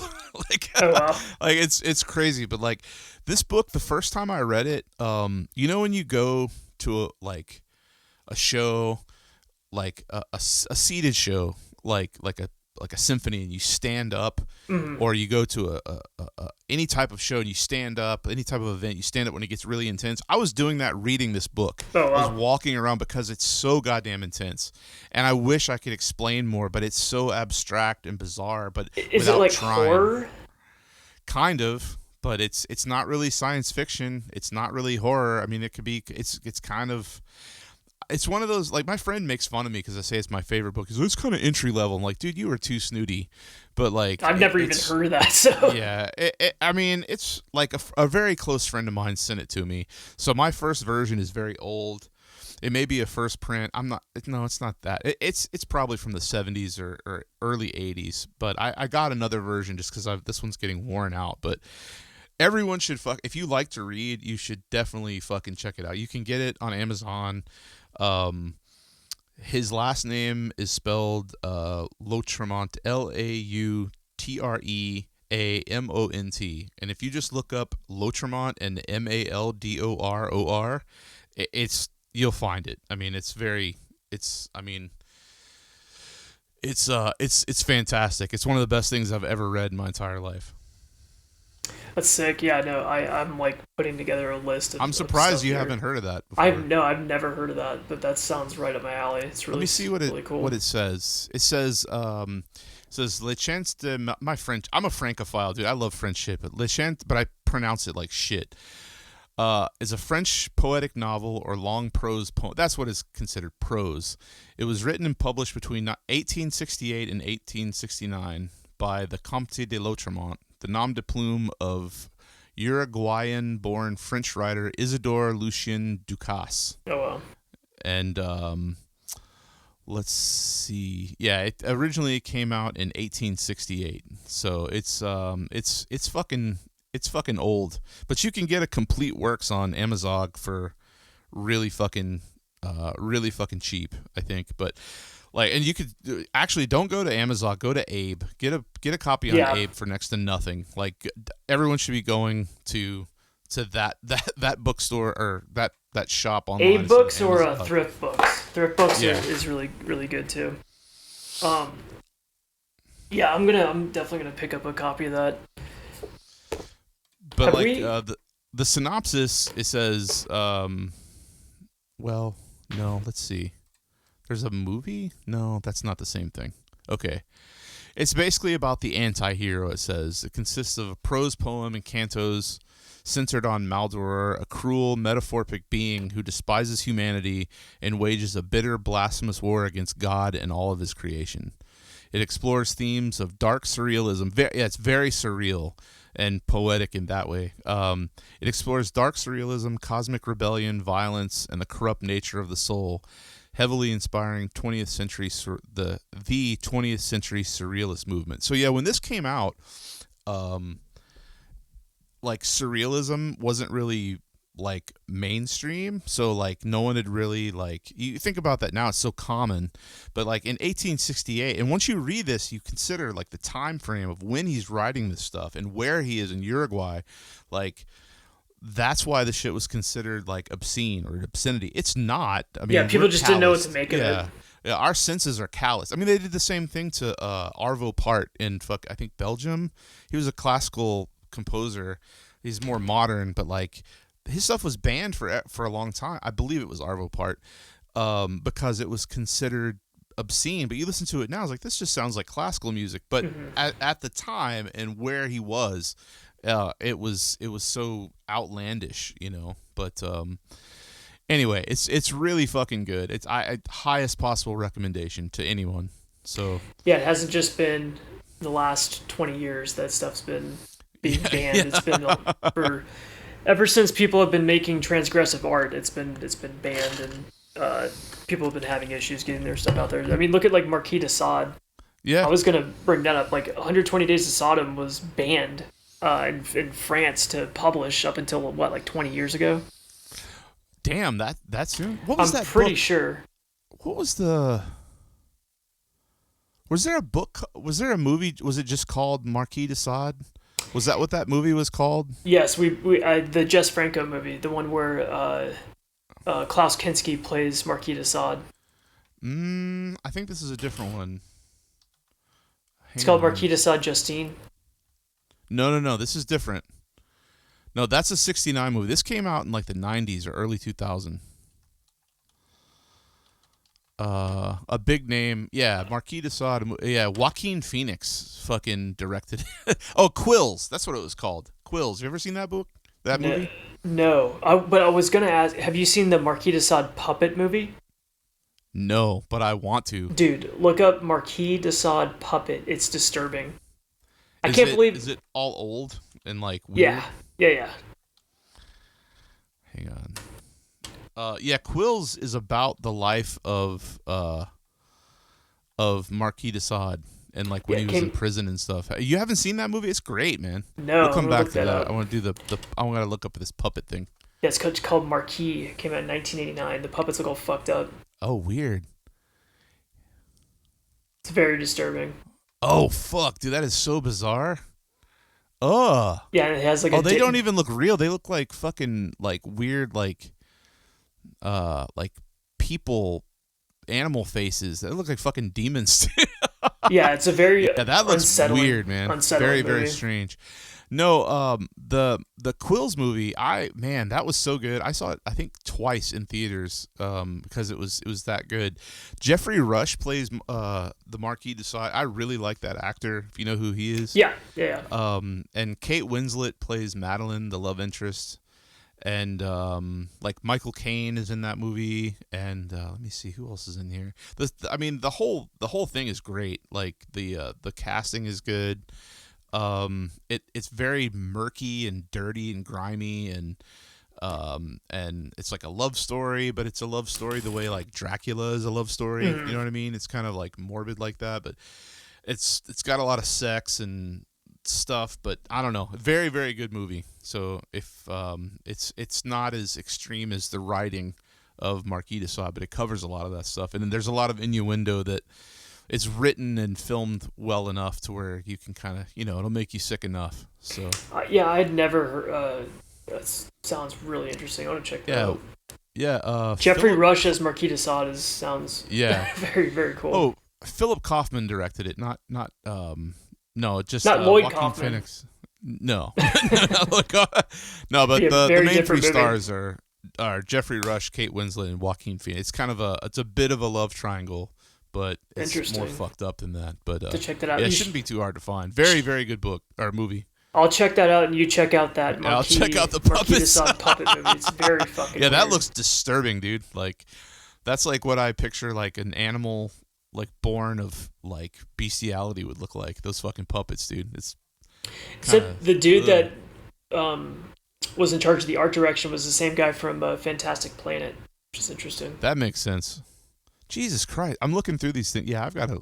Is that a penis? Is that what that? Yeah, it's like a penis. It's like a dick puppet. Yeah. Is that his? It's supposed to be his. It's like talking to him while he writes. Oh my god, in jail. that fucking rules. Very bizarre movie. It's most bestial. It's a foreign. I think it's in French. Yeah, that guy's name is French as fuck. Yeah, very bizarre movie. It's it's like disturbing too. Yeah. So, have you ever heard of the book Mindfuckers? Mindfuckers. It's about acid fascism. It's one of my favorite books of all time. A friend of mine turned me onto it a few years back. 1972. Yes, yeah, it's hard to find these days, and well, you can find it, but I think I paid close to $100 for my copy. Okay, but it's one of those. Yeah, it's. Let me see what it's all about counterculture and stuff, but it's acid fascism. That sounds badass. Yeah, it's kind of like what I wanted. I read this around the same year that that shitty book about Charles Manson came out. Chaos. It's Chaos. So it's three authors. Or they cover three different people. They cover Victor Barranco, Mel Lyman, and Charles Manson. And it's about how these people controlled. When they say acid fascism, it's not like Nazism. It's more about like mind control through psychedelics. Yes, and also so you've got like the Charles Manson aspect, and then you've got like, everybody's familiar with that. And then you've got like a guy who is like, he kind of creates a cult around himself, and then the other guy does it with money. And it can't really, I don't know, man. If you can find it, get it. So it's a limited print. It says it's highly collectible, and it's probably more collectible now. It's fucking retarded, but I have a copy that's in really good shape. Like I said, I paid a lot of money for it, but it's really, really inspiring to me. There's some really cool artwork in there, and a lot of the pictures. I think it's just three. This. Let me see. I think it's just those three guys. Maybe I thought there was four. Yeah. Yeah, it's just the three people, but it's not very long. But if you can find a PDF of it, but it's called Mindfuckers, all one word. Very, very good. So very highly recommended. I think you'd love that, man. Have you ever? That reminds me of this book called Operation Mind Control by Walter Boart. Have you ever heard of that? I've heard of that. I'm not familiar with it, though. It's huge. It's like a textbook, but it's all Jesus. It covers the same topics: MK Ultra, mind control, drug use, suggestion, hypnotism, all that type of stuff, and how not only the government uses it, but like how cults use it, how magicians use it. It kind of goes into how like mind control in general works and hypnotism. It's very interesting. Operation Mind Control by Walter Boart. There's like a new edition that has the dude from Heaven's Gate on the cover. It's big. It's like a big fucking book. It's like 700 pages. Billy Applewhite or whatever his name is. Marshall Applewhite. Yeah, Marshall. Yeah. Or Doe or T or whatever the fuck he called himself. I want to say that Mindfuckers gave me more of an insight into what was going on with Charles Manson and how the hippie movement was evil than fucking the other what is that Chaos did. Like, and it's more condensed. Like it's maybe like an eighth of the length. Like of the three stories in Mindfuckers, like it's not super, super long, but it gave me way more insight into how dark it was and how like it'll really change your output or your outlook on hippies. Not like we've talked about this, like not the commercial hippies where it's like peace and love and flowers and pot. It's like what was behind it, pulling the strings, and how it was fucking evil. Well, that's what that book Weird Scenes Inside the Canyon is about. The one by David McGowan. Yeah. So this could probably be like a companion to that, I'm sure. But like that, but Mindfuckers is crazy. Like I hesitated on the other two stories because I thought they kind of sounded like, well, there's one where the guy is just kind of an asshole and he's like motivated by money, but like what it turns into is so fucked up. It's just it's really weird. And the thing is, all these people are real. Like it's these things happened. Like it's not fiction. But and it's three different authors writing it, so it's really really cool. It sucks that these things are hard to find. Yeah, But I on the wonder. other side, Do you like know I'm why glad it's so hard to find it out of I mean, print? it's not that controversial. It says it says focusing on counterculture, mind control, authoritarian figures in the '80s. Yeah, I mean, yeah, it just says that it's rare. That's all it says. Limited print run and is considered rare and highly collectible artifact of the early 1970s counterculture journalism. That's all it says. There's not a lot of stuff about it. It was printed by Straight Arrow, which is the book division of Rolling Stone, which is weird. But I don't know. You would think something behind that, like something big behind that, they would want to print it. But like I see a copy here going for $300. Yeah, Man, that's crazy. Ridiculous. And like it's the same condition mine is in. Mine is a little bit more fucked up. Like I think it's the U and the C look like they've had an eraser put to them. But the book, and like there's some scribbles inside. But The yeah, cover's like really cool. yeah, I love that cover, and like because it's kind of like, I mean, you can see what's going on there, right? Like it's Christ behind another, like a more trippy version of Christ, but there's the arrow. It's really fucked up, dude. I got kind of obsessed with that book when I got turned on to it, and like I ordered it and I dropped everything and just read it cover to cover like immediately. So it's fascinating. So it's not really about fascism, like it's not a fascist book, but it's like the mind control aspect of it. It's really fucking crazy. So Acid very highly fascism recommended. sounds badass though. I know, sounds great. Like I read that, I was like, fucking sold, man. Like, I just got paid. Here's my money. But that's one thing my father always taught me. Like books are always worth fucking investing in. Yeah, because like once you have it, you have it. Yeah, no one can delete that. So that's why I think it's important for like any of these like subversive books. Always try to get your hands on a physical copy, because who knows, like one day it could be memory hold and completely gone forever. Well, luckily there's things like that, like those guys on eBay and like these. There's more print to order kind of books. Yes. I've gotten a bunch of those. Those are getting better and better. They are, yeah. Like the quality's getting better. And which is great because and it's not always the greatest stuff, but especially with like quote unquote base stuff. Like we talked about Serpent's Walk on here. Like you can't go buy that, and it's not the greatest stuff in the world, but like, man, it's just cool to own. It's cool to own, but it's cool sci-fi. It's just boneheaded sci-fi. It's just got controversial shit about tiny-headed people. Like the fucking Dreidel Brigade gets involved, and you can't talk. I mean, it's fantasy. It's not real, dude. So, but like, I still haven't people that are cracked that much into this. I only read it's such a cool cover. Like it's so goofy I love that looking. cover. But it reminds me of that I think I said this already, but it reminds me of that video game Shadowrun. Yes, kind of like the same vibe. But yeah, it's so cool, and like the same with that movie or that book, The Brigade. Like I read that, and man, if I would have known how like just kind of middle of the road that was, I probably wouldn't invest, because it's gigantic. It's as big as the Gormenghast or whatever. I'm gonna keep fucking that up. The Gormenghast trilogy, but it's just one story about a fucking like basically after Ruby Ridge, like the WNs, if you know what I'm saying. Mm-hmm. And that's not the same N as YNs. the WNs make an ethno-state, and they want to, they basically go to war with the American government. So, I heard that, and I was like, okay, cool. And it's got its high points and low points, but it's kind of lowbrow. It's not a very intellectual book. You're not going to always get that, but, you should be able to fucking buy it, just because it's anti-fucking...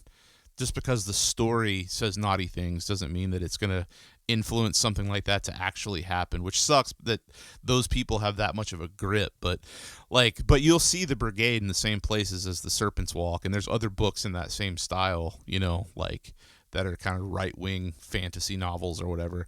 But those are definitely better than that that cheesy shit like that fucking Fed dude that was writing about the I think one of them was called like Iron Highgate. Gates. Yeah, Iron Gates. That shit's retarded, man. Like Yeah, that's... that was, I don't know.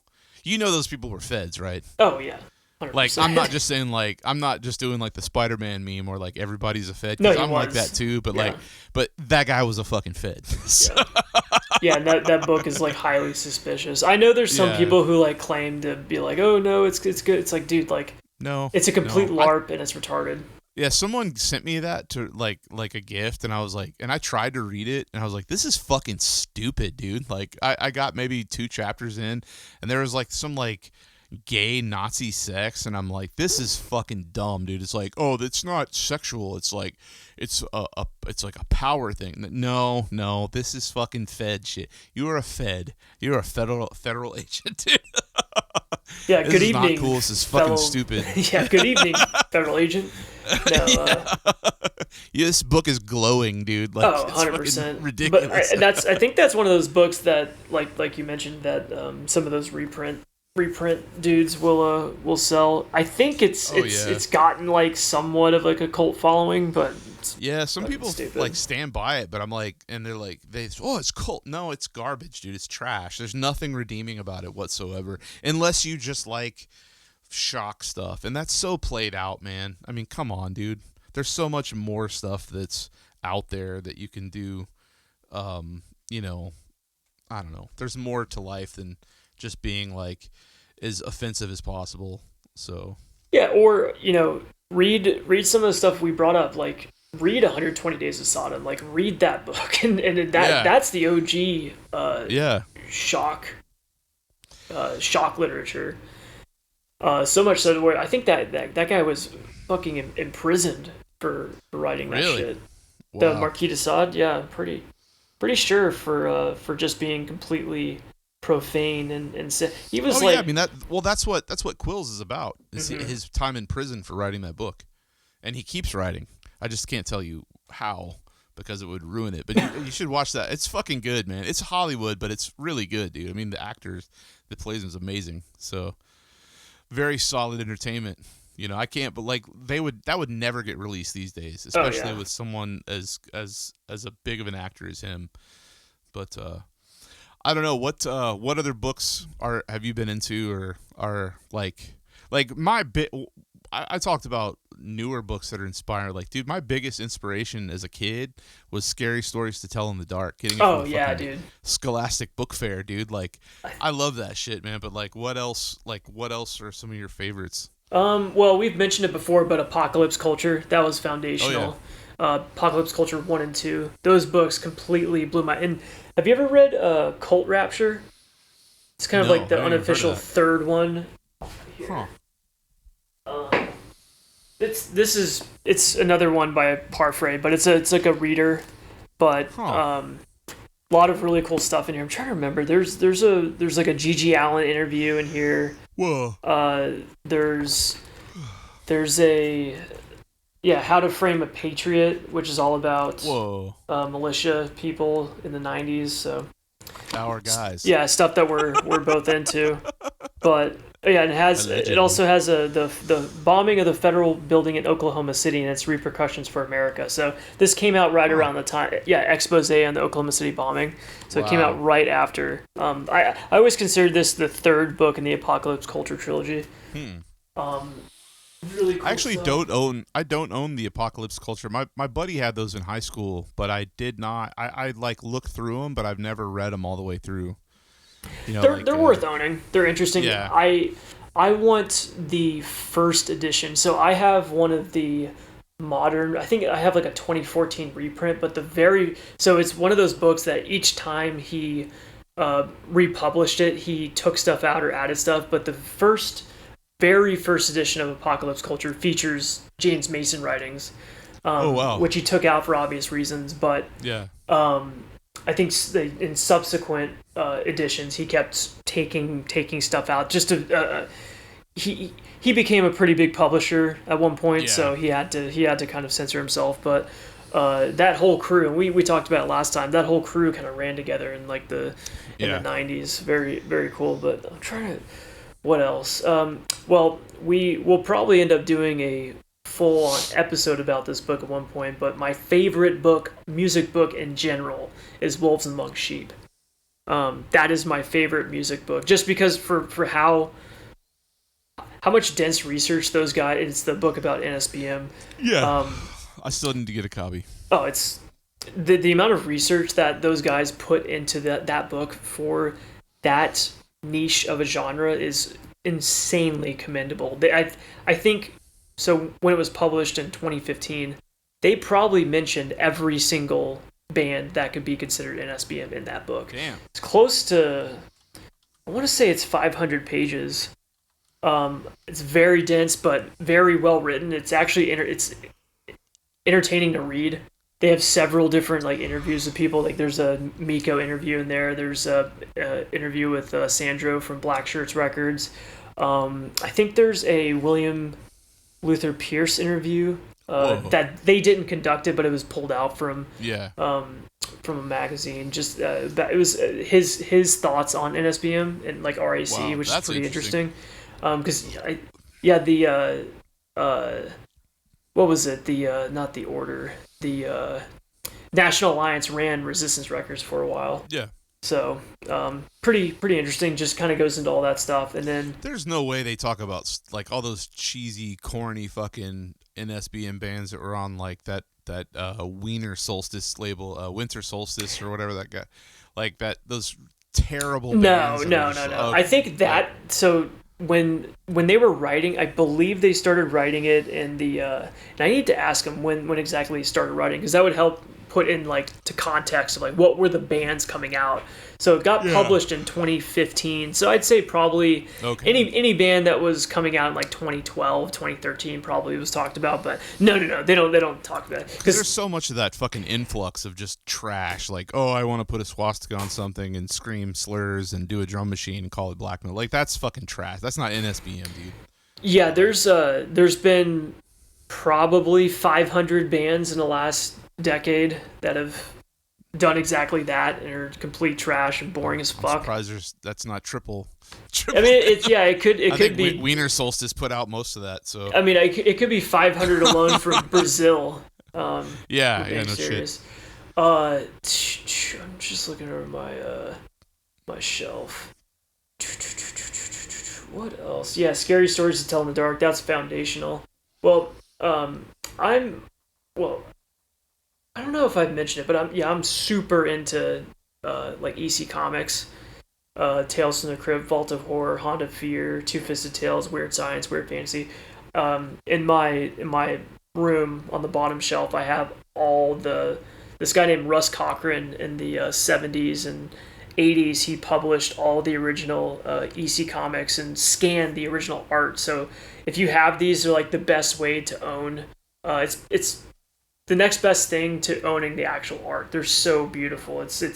I spent the last 5 years putting together all the slipcases. I'm missing 2. So I'm missing Saddle Romances and I'm missing the Mad magazine slipcase. But yeah, I have all of these. Let's see. I know no one can see them, but this is what they look like. Yeah, it's the weird science.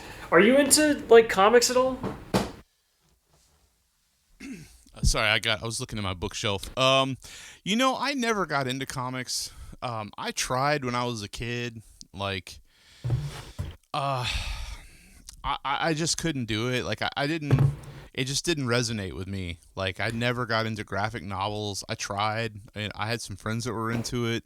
And this was in the 80s and early 90s, and like there wasn't like when the good shit was coming out, a machine behind it. I got friends that like well into their 30s were still collecting comics. Well, shit, dude, I take that back. One of my close friends that I know is going to be listening to this I think he's in his 50s and he's still doing comics, but like and there's nothing wrong with that. I just never resonated with me. Now, I did really like Mad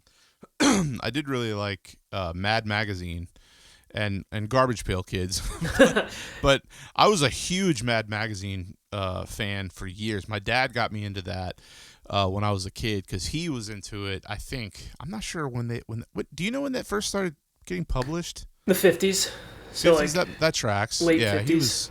he was born in the late 40s. So okay, so yeah, he got me into it, and I was really really into that, and I have really good memories of wanting so much the next episode of Mad when I was really young and going to the grocery store with my parents or something and picking up my first issue of Cracked. Oh and yeah. thinking it was just a knockoff, but it ended up being just as cool in a way, just different, you know. Yeah, Cracked But is awesome. so I like that. I like those, and I'm glad you brought this up because something I thought about the other day I wanted to bring up tonight is I was also around the same time, and I still respect this guy. I was really, really into the Far Side and Gary Larson. Yeah. Like Yeah. when I was like, I would go to that started going to the dentist office, and he had the like the books. Well, I don't know if they had them when you were growing up. No, we had those, the Far Side Gallery. They came out like they came in these books that were like. They were like longer. Yes, yeah, they were like wider, like a wider rectangle. Mm-hmm. And I used to buy those and the Garfield books from like the Scholastic Book Fair or whatever when it would come to school. But I really liked. I know it's weird to say, but like I think the Far Side was a really big influence on my comedy. Like I like to laugh. I joke around a lot. Like not on here, but like I really like the Far Side. I used to. I think I still have it somewhere. It was like I don't know if it was a collection of everything that he ever did. It was a really big fucking book, and it had a lot of shit. Yeah, it was probably the collection because it's called the Complete Far Side. Yeah, I think that was it. But there was also some like doodles in there and sketches and stuff. There's a lot of stuff in there. So, but and then there was this thing. I forget what show it was, man. But it was like a comedy show, and I think this is loosely based on real life. Like, I think Gary Larson just decided to stop, and then he just dropped out of the public eye. But there was some type of it wasn't a sketch comedy thing, but it was like a comedy show where like there would be 3 vignettes per episode, kind of like it's not like Key and Peele, but like Key and Peele. It was like sketch, like, you know, like there'll be like some stories, like short stories, but it was called like Finding Gary Larson. And it might have been a show like Documentary Now. I think it was on Documentary Now. Yeah, it was making fun of that. It was making fun of that one documentary, Finding Bill Watterson. Yeah, but it was like Gary, like Finding Gary Larson. It was about this guy. He like ruins his fucking life, and his wife leaves him while he's out on the road. He like liquidates his savings and everything, and he's like, "No, I'm gonna really do this. I'm gonna make a documentary about finding Gary." It was really, really funny, but like, I think in real life he just dropped out of the public eye. But yeah, because the dude from Bill Watterson from Calvin and Hobbes did like the same exact thing. Yeah, do you remember when that guy like got all like, I think he got canceled like not too long ago. Like it might have been during Trump's second run. Bill Watterson? Yeah. Or like, remember it was like oh no, that you're thinking of the Dilbert guy. Wait, who did you say? Yeah, that's who I was thinking of. Bill Watterson, the dude that did Calvin and Hobbes. No, Scott Adams. Oh, yeah, Calvin and Hobbes. Yeah. So what happened with him? He just dropped out? He did the same thing that Gary Larson did. He like dropped out of like public life, and I don't think he hasn't really done like been seen in public since like the 90s. Very weird. I never really. He's worth like $100 million, so he has like a giant mansion. So he just probably never leaves it. Yeah, I always thought it was kind of whatever. Like Calvin and Hobbes, it was, I don't know, it's kind of fruity. It was like a gay version of like fucking Winnie the Pooh is less gay than Calvin and Hobbes. Like Christopher Robin is fucking less has more tests than Calvin. Is less gay than fucking Calvin or whichever one was the little boy. Like fucking, it's like as gay as Caillou. Oh yeah. Yeah, it's definitely like Calvin a Hobbes time and place thing. Coded. Like, yeah, it's very Caillou coded. You're right. Yeah. No, but Scott Adams, dude, R.I.P. He died last year. That's the Dilbert guy, right? Yeah. He was the guy who was like, ruled, just if you live around black people, you better move. And then he got completely canceled. But he was smart though. Did you see the thing where like he died? I think it was cancer, right? Yes. Did you see like the thing where like dude, that was like this year, wasn't it? It might have been this year or last year. Like he was friends with these conservative, like these normie conservative, like talking heads, and he would talk to them every day. Like he remained active to like the day he died or the day before he died or something. Like he wasn't as bad as the media wanted him to come like seem. You know what I mean? Like Right. he wasn't this raging hateful dude or whatever. But and Dilbert was kind of whatever, but like after that came out and like as I got older, I kind of respected it a little bit more. Not because he became based or whatever, but like I don't think I was old enough. Like when do you remember the show? Like Oh, the absolutely. Gilbert? Yeah. Like I didn't care for that, but then when it came out, I was like I don't really get this. But now as an adult, like someone with some years behind me, like I appreciate it and how fucking weird and nuanced it is, you know, like, and I've worked in an office like that. But yeah, it's really, yeah, he's super talented. I just think it was just nuanced more than anything. But yeah, but I never got into like superheroes and stuff. There were some that I respected. Like I wanted to be a Morbius fan Oh yeah. because like a vampire or something, but like I couldn't get into it. And like even stuff like Tales from the Crypt, like you've showed me those fucking graphic novels or those comics that you've got, the horror ones. I wish I could get into that, man, but I don't have the time, or it doesn't do something for me. Like I always wanted to like fucking Conan, man. Remember the big Conan comics? Oh, of course. They're black and white. Like I just didn't resonate with me, man. I don't know why. I didn't think it was gay or anything. It was just not for me, you know. But I respect it. But Yeah, Conan had a pretty long run in yeah, on Marvel Comics too. I didn't know it Um, was Marvel. there was a couple different iterations of Conan, but one of the longest running ones was the Marvel version. I remember Um, these ones that were large format and they were like it was black and white. They almost looked like a coloring book. It wasn't. It was the comic, but it was just black and white. was that it? Was that wasn't for Zeta? It might have been for I don't Zeta. think so. No, it was in the they sold them like in the grocery store, like with the Oh, rest of interesting. back when long time ago, people, the grocery store used to have a magazine section that took up half of an aisle, and they had music magazines and all these. Some of them had Playboy, some of them had some other stuff, but like there was comics there too. And I don't know. I just remember these large format Conans. So one of my friends is gonna message me about it, but I don't. It wasn't like a compilation thing or like a collection. It was a It thing, was and like a it was standalone drawn. giant. Yeah, it was an issue, Yeah. but I think it might have been quarterly or I don't really know. Again, I didn't follow. This was years ago. This could have been 40 years ago. So I don't know. Yeah, with the whole EC comic stuff, it's more or less just like an appreciation of the art. Yeah, it's Like killer, man. Wally Wood, Jack Davis, Frazetta, what is it? Blanking on all those. Bernie Krigstein, all those dudes.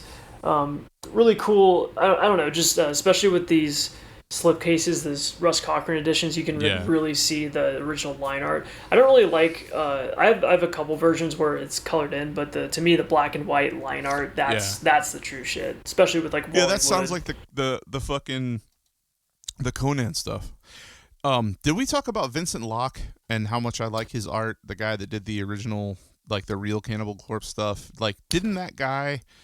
Didn't we may not talk about it here. We may have talked about it just in our personal life, but I think didn't we he mentioned do a it. comic? Yeah, it was called it was Dead World. Yeah, and like it was drawn the same in the same style as the stuff he did for Cannibal Corpse, right? Yeah, sometimes. So at first he would do the covers and the interior art, but then eventually he started just doing the covers, and other people would do the art and the interiors. But the covers were always fucking sick. They always all looked like that original Cannibal Corpse art. And we talked about this before. He like switched up his art style at some point, where it just kind of lost that like visceral nature. Because when you look at the old Dead World art and then the Cannibal Corpse covers, there's something just so fucking like textured and like menacing about that shit. And then Oh yeah, man. his It's style evil. almost became like cartoony at some point, which I don't know. I don't like even look at the cover to Gallery of Suicide. I've always thought that was like a goofy looking Oh, cover. it's terrible. Yeah, that was the end. Like, we'll talk about that in a second. But yeah, like that. Yeah, that didn't look as good. It wasn't as evil. Like the penis on there looked like stupid. You know, like I mean, it's a penis, but like it just looked like a fucking hot dog. You know, it was just. and then like the worst is like the fucking clean cover where it's just the face of, you know what I'm talking about. No, not Gallery. No, I'm sorry, not Gallery of Suicide. What was the one with it's got like a zombie on it. It might have been the one. Oh fuck, dude. Oh shit. I don't acknowledge Cannibal Corpse after Barnes left. So, what was the first one that had Corpse Grinder in it? Yeah, it's Vile. Vile is the one I'm thinking of. It had that weird, like, unnecessary penis on it. Mm-hmm. It looked like a burrito. And then, like, the uncensored version was just, like, that stupid zombie or whatever it was, just smiling. I think he did that one, too, if I'm not mistaken. But Gallery of Suicide, wasn't it just, like, a castle or something? That didn't look too cartoonish. Well, that was the censored art. The actual Gallery of Suicide art was like this chick like cutting herself open, and the dude like just the concept could have been cool, but by that time it looked like way too. It almost looked like a Korn cover. Oh, I didn't. Okay, I remember that. I saw that on a T-shirt. I didn't realize that was the original. Yeah, that looks like a comic book, like. And that is Vince Locke. But like his style changed at some point where it just, I don't know. I feel like he threw that together in like a day. He was like, oh shit, Cannibal Corpse like the old stuff needs this. I need to fucking like. The old stuff looked like it always reminded me of like watercolor or something. Oh yeah, no, it definitely was. But yeah, and then they started doing the red and black motif, and that got really boring. Then I don't know, just like you said, anything with Corpse Grinder. Anything post Barnes is not a legit Cannibal Corpse. This cover reminds me of this stupid movie that was made from a comic book that had that guy that was in fucking Lord of the Rings. It was it was huge. People loved it. They're like, oh my god, this is brilliant. It's like an adaptation. And it's just it looks like it looks like graphic novel art. The guy sitting there with his head blown off or whatever, it just looks like a crime novel. Yeah, that's really bad, dude. Like, it looks rushed. So I didn't realize that was the cover. I thought that was just a T-shirt. But yeah, the stuff like Butchered at Birth, like, that's so intricate, and I may be right. I could be completely wrong. It could have been just standard paint, but it looks like watercolor, which is really impressive. And like, I mean, Eaten Back to Life is fine, the artwork, but I think Butchered at Birth and Tomb of the Mutilated are so fucking like they're so disturbing looking. Like I think that Tomb of the Mutilated is still one of my favorite like death metal. That's not evil death metal. That's one of my favorite covers. It's so fucked up, man. So it's like one of the best of all time, 100%. I've always thought the colors on that were perfect, like the blue and red. Yeah, the blue and red, because it looks like death, you know. Mm-hmm. So now, what was the thing with Cannibal Corpse? Like, was it Gallery of Suicide or Vile, where there exists like a rough version where he's singing some of the songs, but the lyrics are completely different? Like that's Vile. Yeah, and like, but it's called something different. I think it's called like Something to Kill. Created to Kill. Created to Kill. Yeah.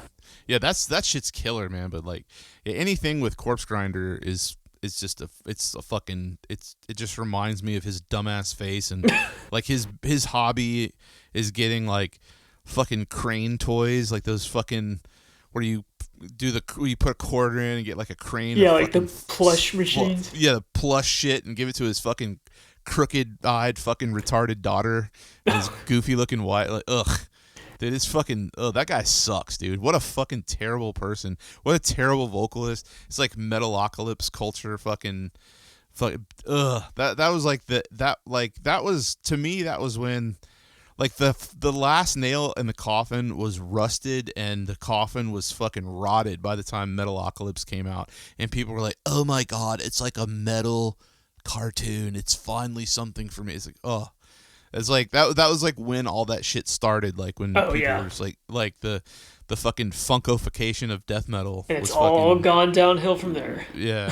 It has not gotten better at all. Yeah, like it was already at the bottom of the hill, but it's gotten worse, dude. We're in the fucking valley. It's, oh god, yeah, stop. What did you say? Like death metal was irrelevant by what, 96, Oh God, 95. yeah, not irrelevant, but over. Yeah, And death metal like, was over by 96. but like there are exceptions. The same with black metal. You know what I mean? We were talking about Christicide in the Discord. Like, that's good shit. That came out. That's death metal. That's French death metal. It came out, in the 2000s, I think. But like it it's gone, man. Like, it's like there's newer stuff, but it's few and far between. Like, I really like that band Mortem from Peru. That's what death metal is supposed to be like. That's what it's supposed to feel like. And like the early Cannibal Corpse, like I could listen to Cannibal Corpse and then listen to Incantation. It's two different styles. They're singing about different things, but like Incantation put out, nothing is good after fucking Mortal Throne. I'm sorry, but it's not. Oh yeah. It doesn't sound evil, and the guy's still fucking going. It's like a career. It's like punch your fucking time clock, and changes his views based on his social media account so he can get paid. Look, we went through this about his fucking thing with the craft services lacking, so please bring us food. That's pathetic. Oh yeah, yeah, that was hilarious. And then he tried to like backtrack it. He was like, I was kidding. It's like, yeah, no, you're not. You fucking suck, dude. Go home. He had like the Incantation fucking energy drinks and all that shit. Ugh, man, stop, dude. It's so embarrassing. Like, Profanatica is still going. Like I don't even. It's so embarrassing that these people are still going. Like, they're living off. It's like they're trying to make a living off of it, based on something they did 30 years ago or more, and it's sad. It's just really fucking sad. And not everybody's a rock star, man. You're not gonna be a fucking millionaire. You gotta get a job, dude.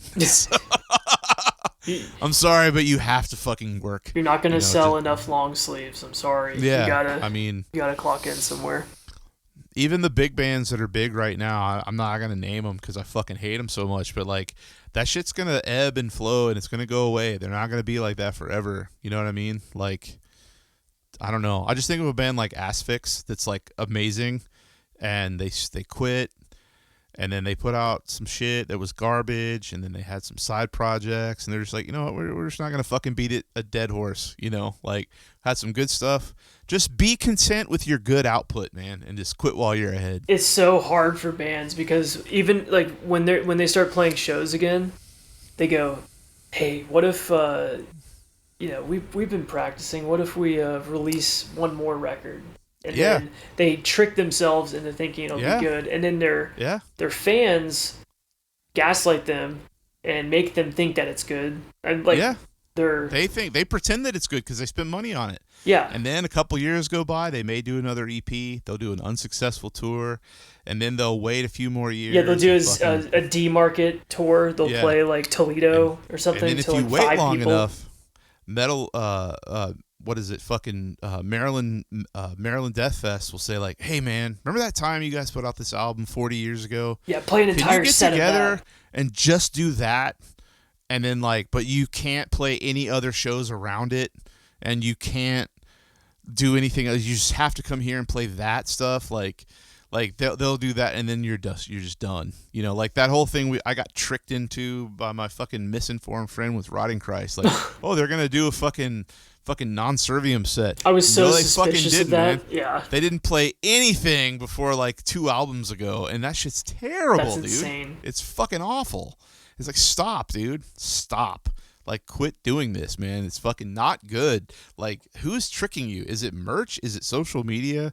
Maybe there exists this whole counter scene. Like, I'm far enough out of it as it is, but like, man, maybe there's people that are actually really into like new Rotting Christ and new Creator and like new Incantation. Like, dude, Incantation comes here all the time and it's always packed.